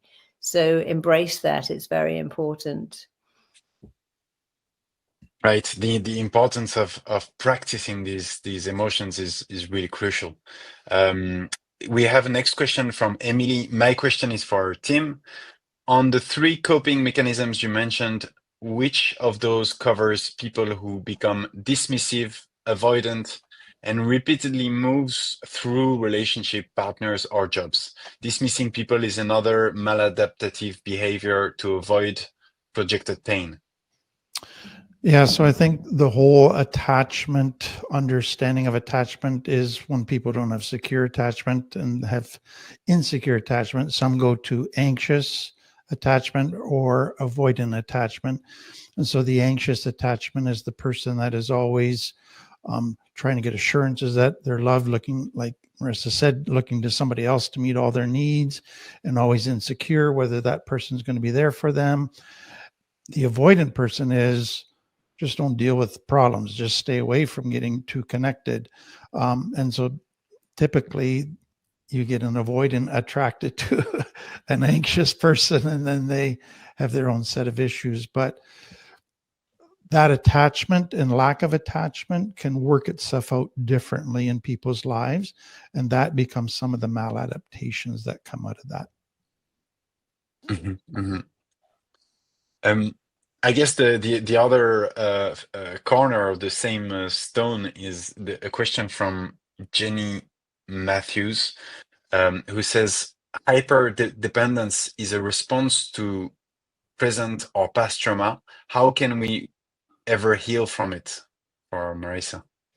Well, you know, we have to depend on ourselves. When you depend on yourselves, you realize you don't let yourself down. If you depend on yourself to be, if I say, okay, what are the words I want to hear that I never heard from my father or mother? Could I start saying them to myself? I'm worthy of love. I'm worthy of attention. I deserve people. I'm worthy of people spending time with. Then I can depend on myself. And that is what parenting yourself is. You depend on yourself. Just as you depend on yourself to give yourself good food and drink enough water, we must depend on ourselves to nourish ourselves, not just with food or water, but with words. They're healing balm for the soul. So you can, hyper-dependence means I don't depend on anyone, but I'm also not independent. I need other people to do it. Independence means, okay, I've got it. I can do this myself. Of course, nobody wants to live alone. As humans, we are wired for connection. But when you can depend on yourself, you are more likely to find connection, because neediness is not very attractive and confidence is very, very, when you can say, you know, I've got this, I can do it. Yes, my partner's away for a week or they're working nights, I'm working days, but I'm okay. I can look after myself. I can find nourishment both physically and emotionally.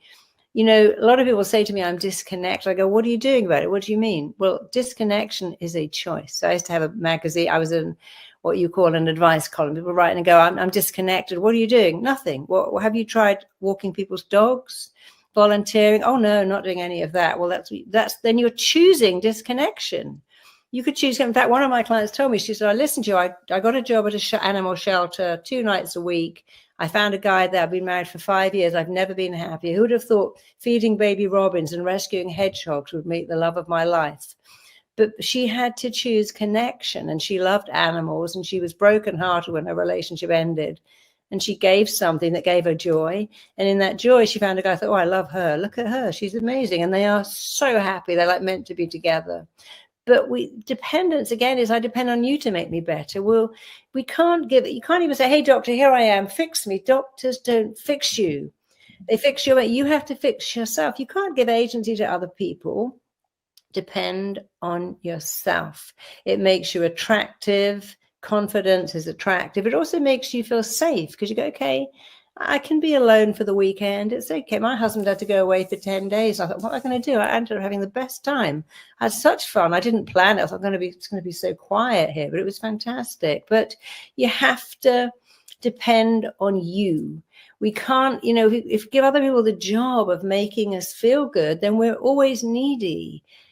And we can do it ourselves. We need people, of course, but find a way of connecting. Talk to people. I talk to everybody everywhere I go. I say, oh, I love your dog. What a cute dog. We moved to America. I met so many people. We moved to Dubai, but I see people like, oh, I love your dog. Can I stroke it? Where did you get at the airport? I say, oh, your charge is so cute. I was on a plane today talking to this couple. They had this sweetest little baby. But it is a choice to say to someone, oh, you look nice, or what a lovely dog, or gosh, you're these flowers in your garden, did you grow them yourself? It's not hard.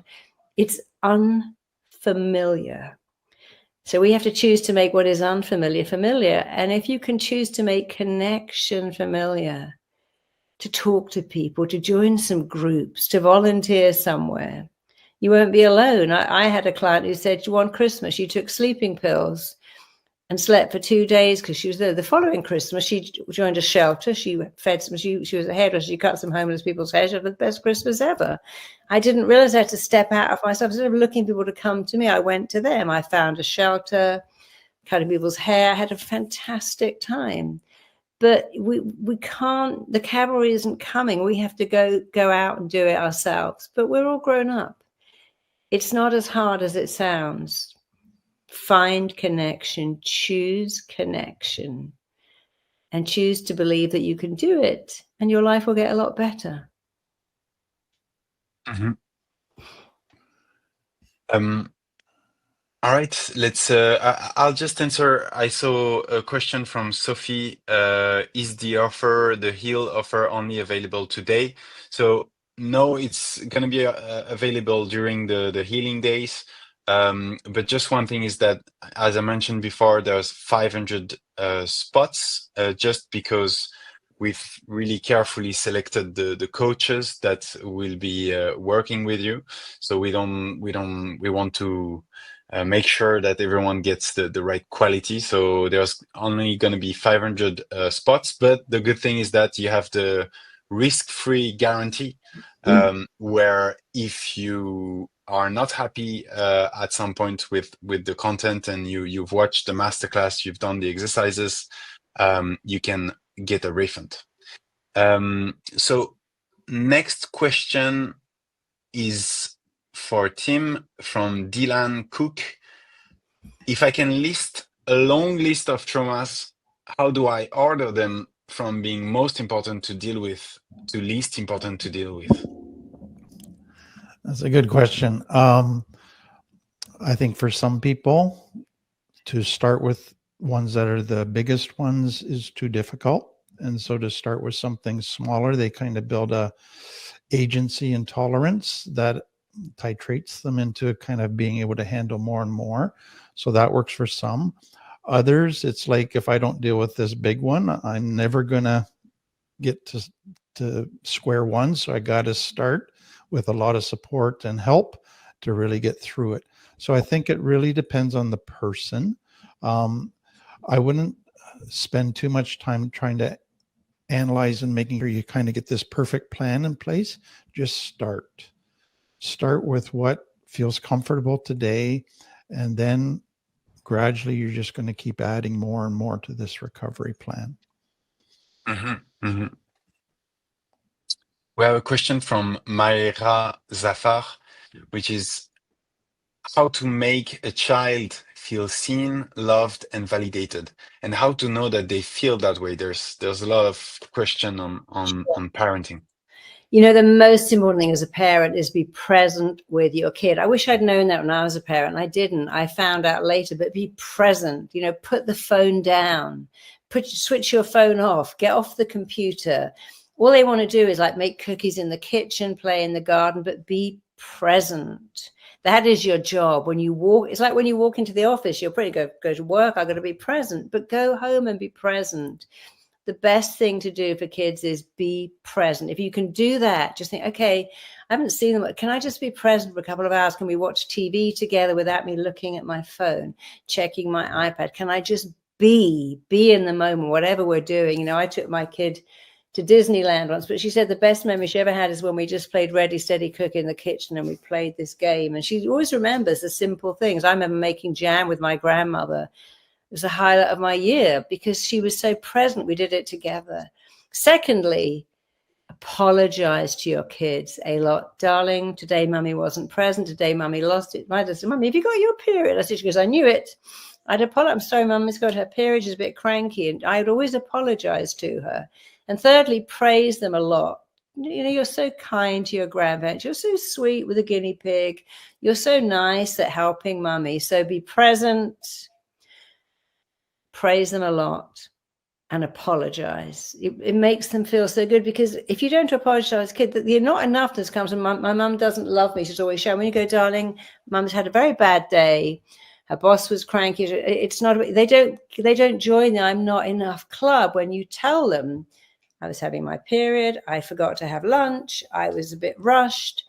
You know, and I said, when a parent doesn't appear to love their kid, the kid stops loving themselves. If you apologize and tell them, Daddy lost it today, I'm so sorry, didn't deserve that. They don't turn it in on them. They go, oh, Daddy lost it. He had a bad day. They understand that. One of my little girls, he said, you know, my daddy's in jail. He made some bad decisions, but he still loves me, because the mother was smart enough to say, Daddy's gone to jail, made bad, but he loves you so much. I wish he hadn't made those. And that's owning it, not putting it on the kid.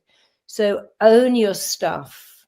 It doesn't make you weak. It makes you strong, and it makes your kids strong, because, you know, they have bad days too, but they really are. So 3 things make you a great parent. And it's nothing to do with broccoli or organic avocados or learning Mandarin. Be present, apologize, praise them a lot. Tell them parenting them is the joy of your life. How lucky were you to have these great kids? They love that. They remember, you know, my daughter once said to me, Mummy, can you draw a picture of the best day of your life? And I drew me in bed in hospital with her. I did a little flip chart at the end of it, and it said Phaedra Peer and the day and she's still got that picture all these years later. She's 35 now. She's kept it, because it validated the best day of my life was the day she was born. I would always tell her that. And I certainly wasn't a perfect parent, but you got to own your stuff, because if you don't own it, they own it. And that's when all the trauma begins. They own your shortcomings. But if you do, they don't have to. We have a question from Mandy. For Tim, I have a question. So I have no conscious memories of my early childhood. I've come to understand through external evidence that I was sexually abused over several years. Do you believe it's necessary to bring those memories to the surface through trauma therapy, hypnosis, in order to truly address core wounds and heal? No, I don't think it's necessary. I think what's important to, like, there used to be a lot of thinking that you had to go back to the memory and relive it and kind of reprocess that memory. And I think we've come to realize, no, you may never get that memory, but you can begin to understand all the issues that came out of that memory and how it affected you. You can look at all the evidence and go, yeah, I must have been sexually abused, but I don't remember it. But I can deal with the shame. I can deal with all of the betrayal and hurt and all of that stuff. So you can do tons of healing without the memory. Now, if the memory comes, so as that brain heals and memories might start to come back, you might get extra little insights that might be helpful, but don't base your, I can't start healing till I get a memory. That's the wrong way to go about it. You can start where you're at. And if the memory comes, fine. If it doesn't, that's fine as well. Right. I also saw another question for you, Tim, because it was on your part, from Bruce. Is there evidence to suggest that the bridge between the limbic system and the neocortex can be repaired and improved?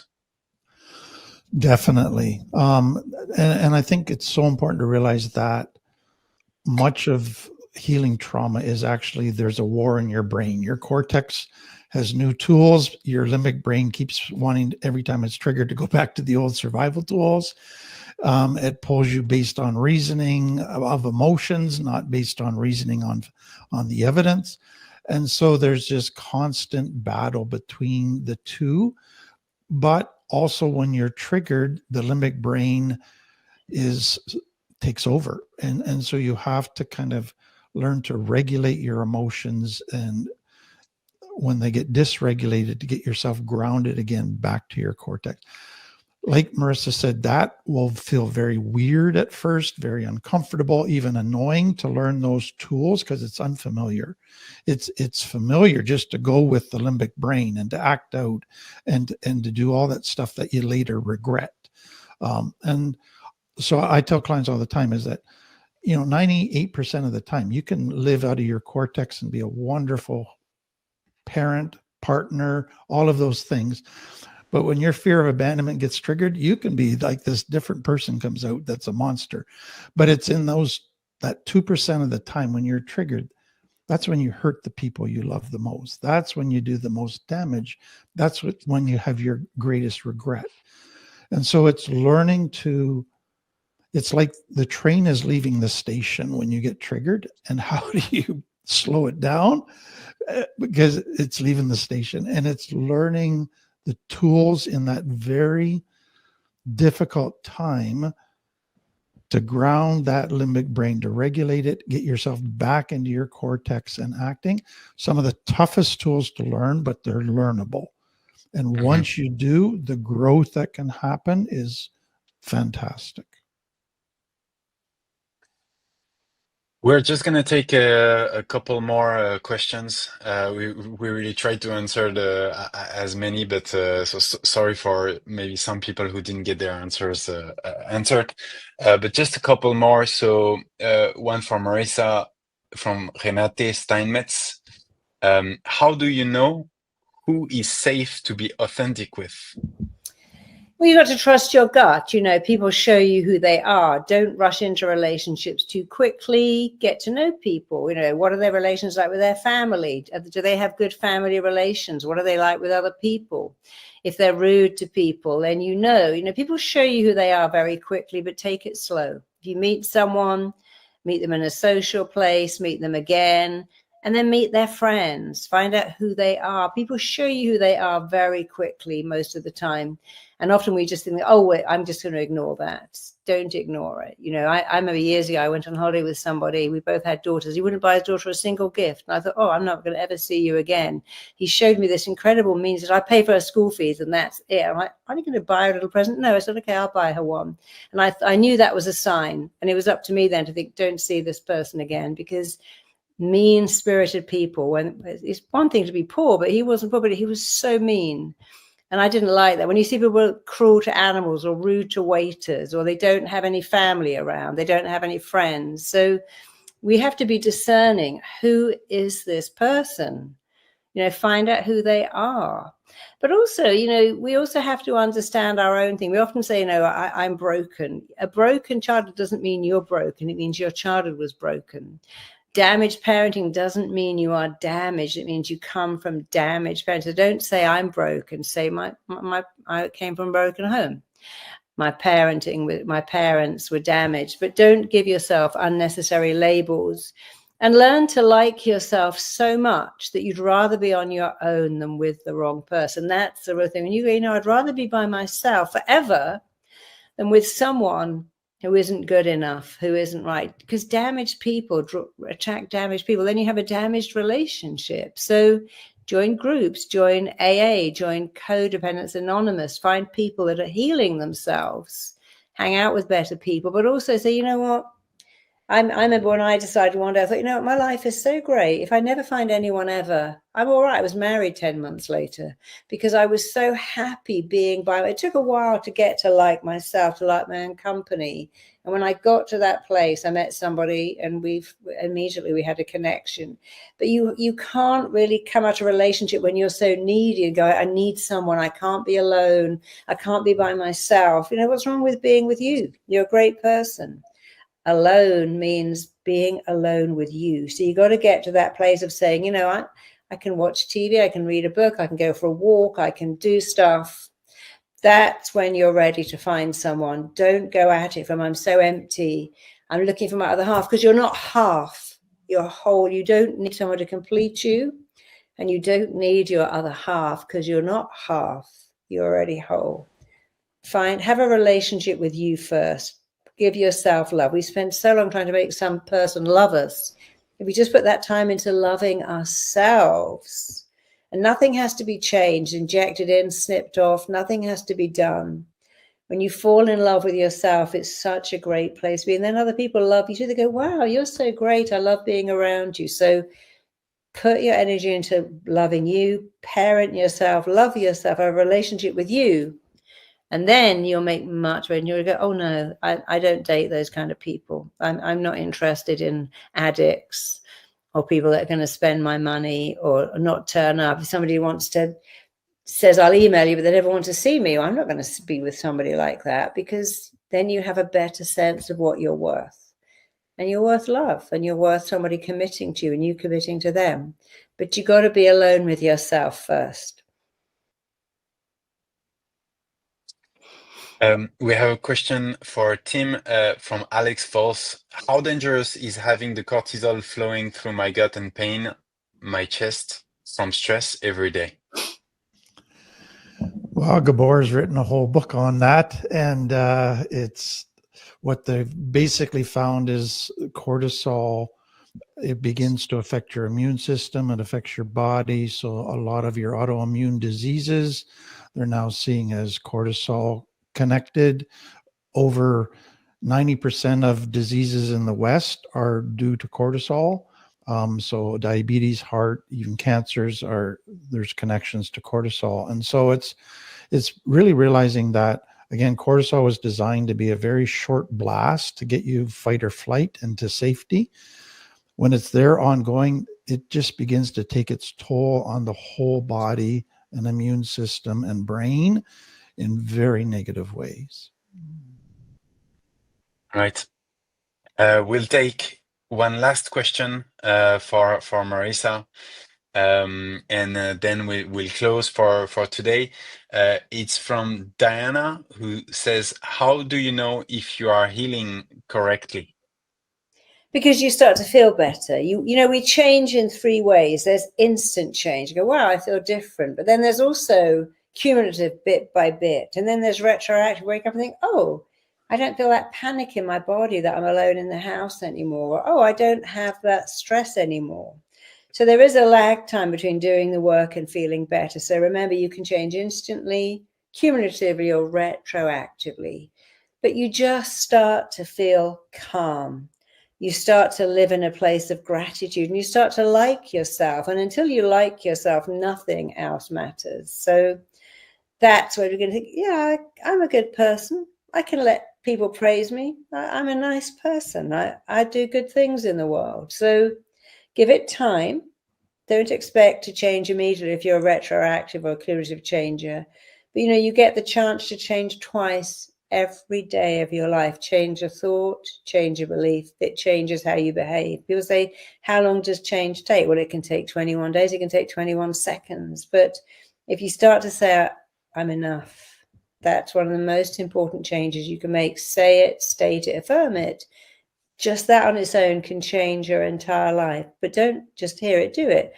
Imagine if you made your phone password, I'm enough, with security squiggles, obviously, and you had to type that out every day to open your phone. How much better would you feel? So write it on your fridge, write it on your underwear. I have these bracelets that say it, write it all over your house and put it into your password. So you got to type it out or say it every day. And I promise you it will change. It'll be a game changer. Sometimes the little things that make the biggest difference, because it gives you emotional resilience, and that's what we all need. Such a great ending word. So Tim, Marisa, thank you so much for so many eye-opening insights. I think a lot of knowledge, a lot of experience. I feel like people loved it. And most of all, well, thank you to everyone for this incredible participation that you had in the chat. Great starting this journey with all of you. And also thank you to all the people who are already joining the Heal Masterclass. We have a lot of new students coming with Mentor Show. So same time tomorrow, we will be with Bessel van der Kolk, who's written The Body Keeps the Score. He's really a pioneer in how to understand trauma, and we'll focus on how to heal the body. So I really hope to see you tomorrow at the same time. Thank you, everyone, and see you tomorrow. Thank Bye bye. Thank you. Yeah. Bye bye. Thanks, Bye. Marisa. Thanks, Tim. Bye. Bye-bye.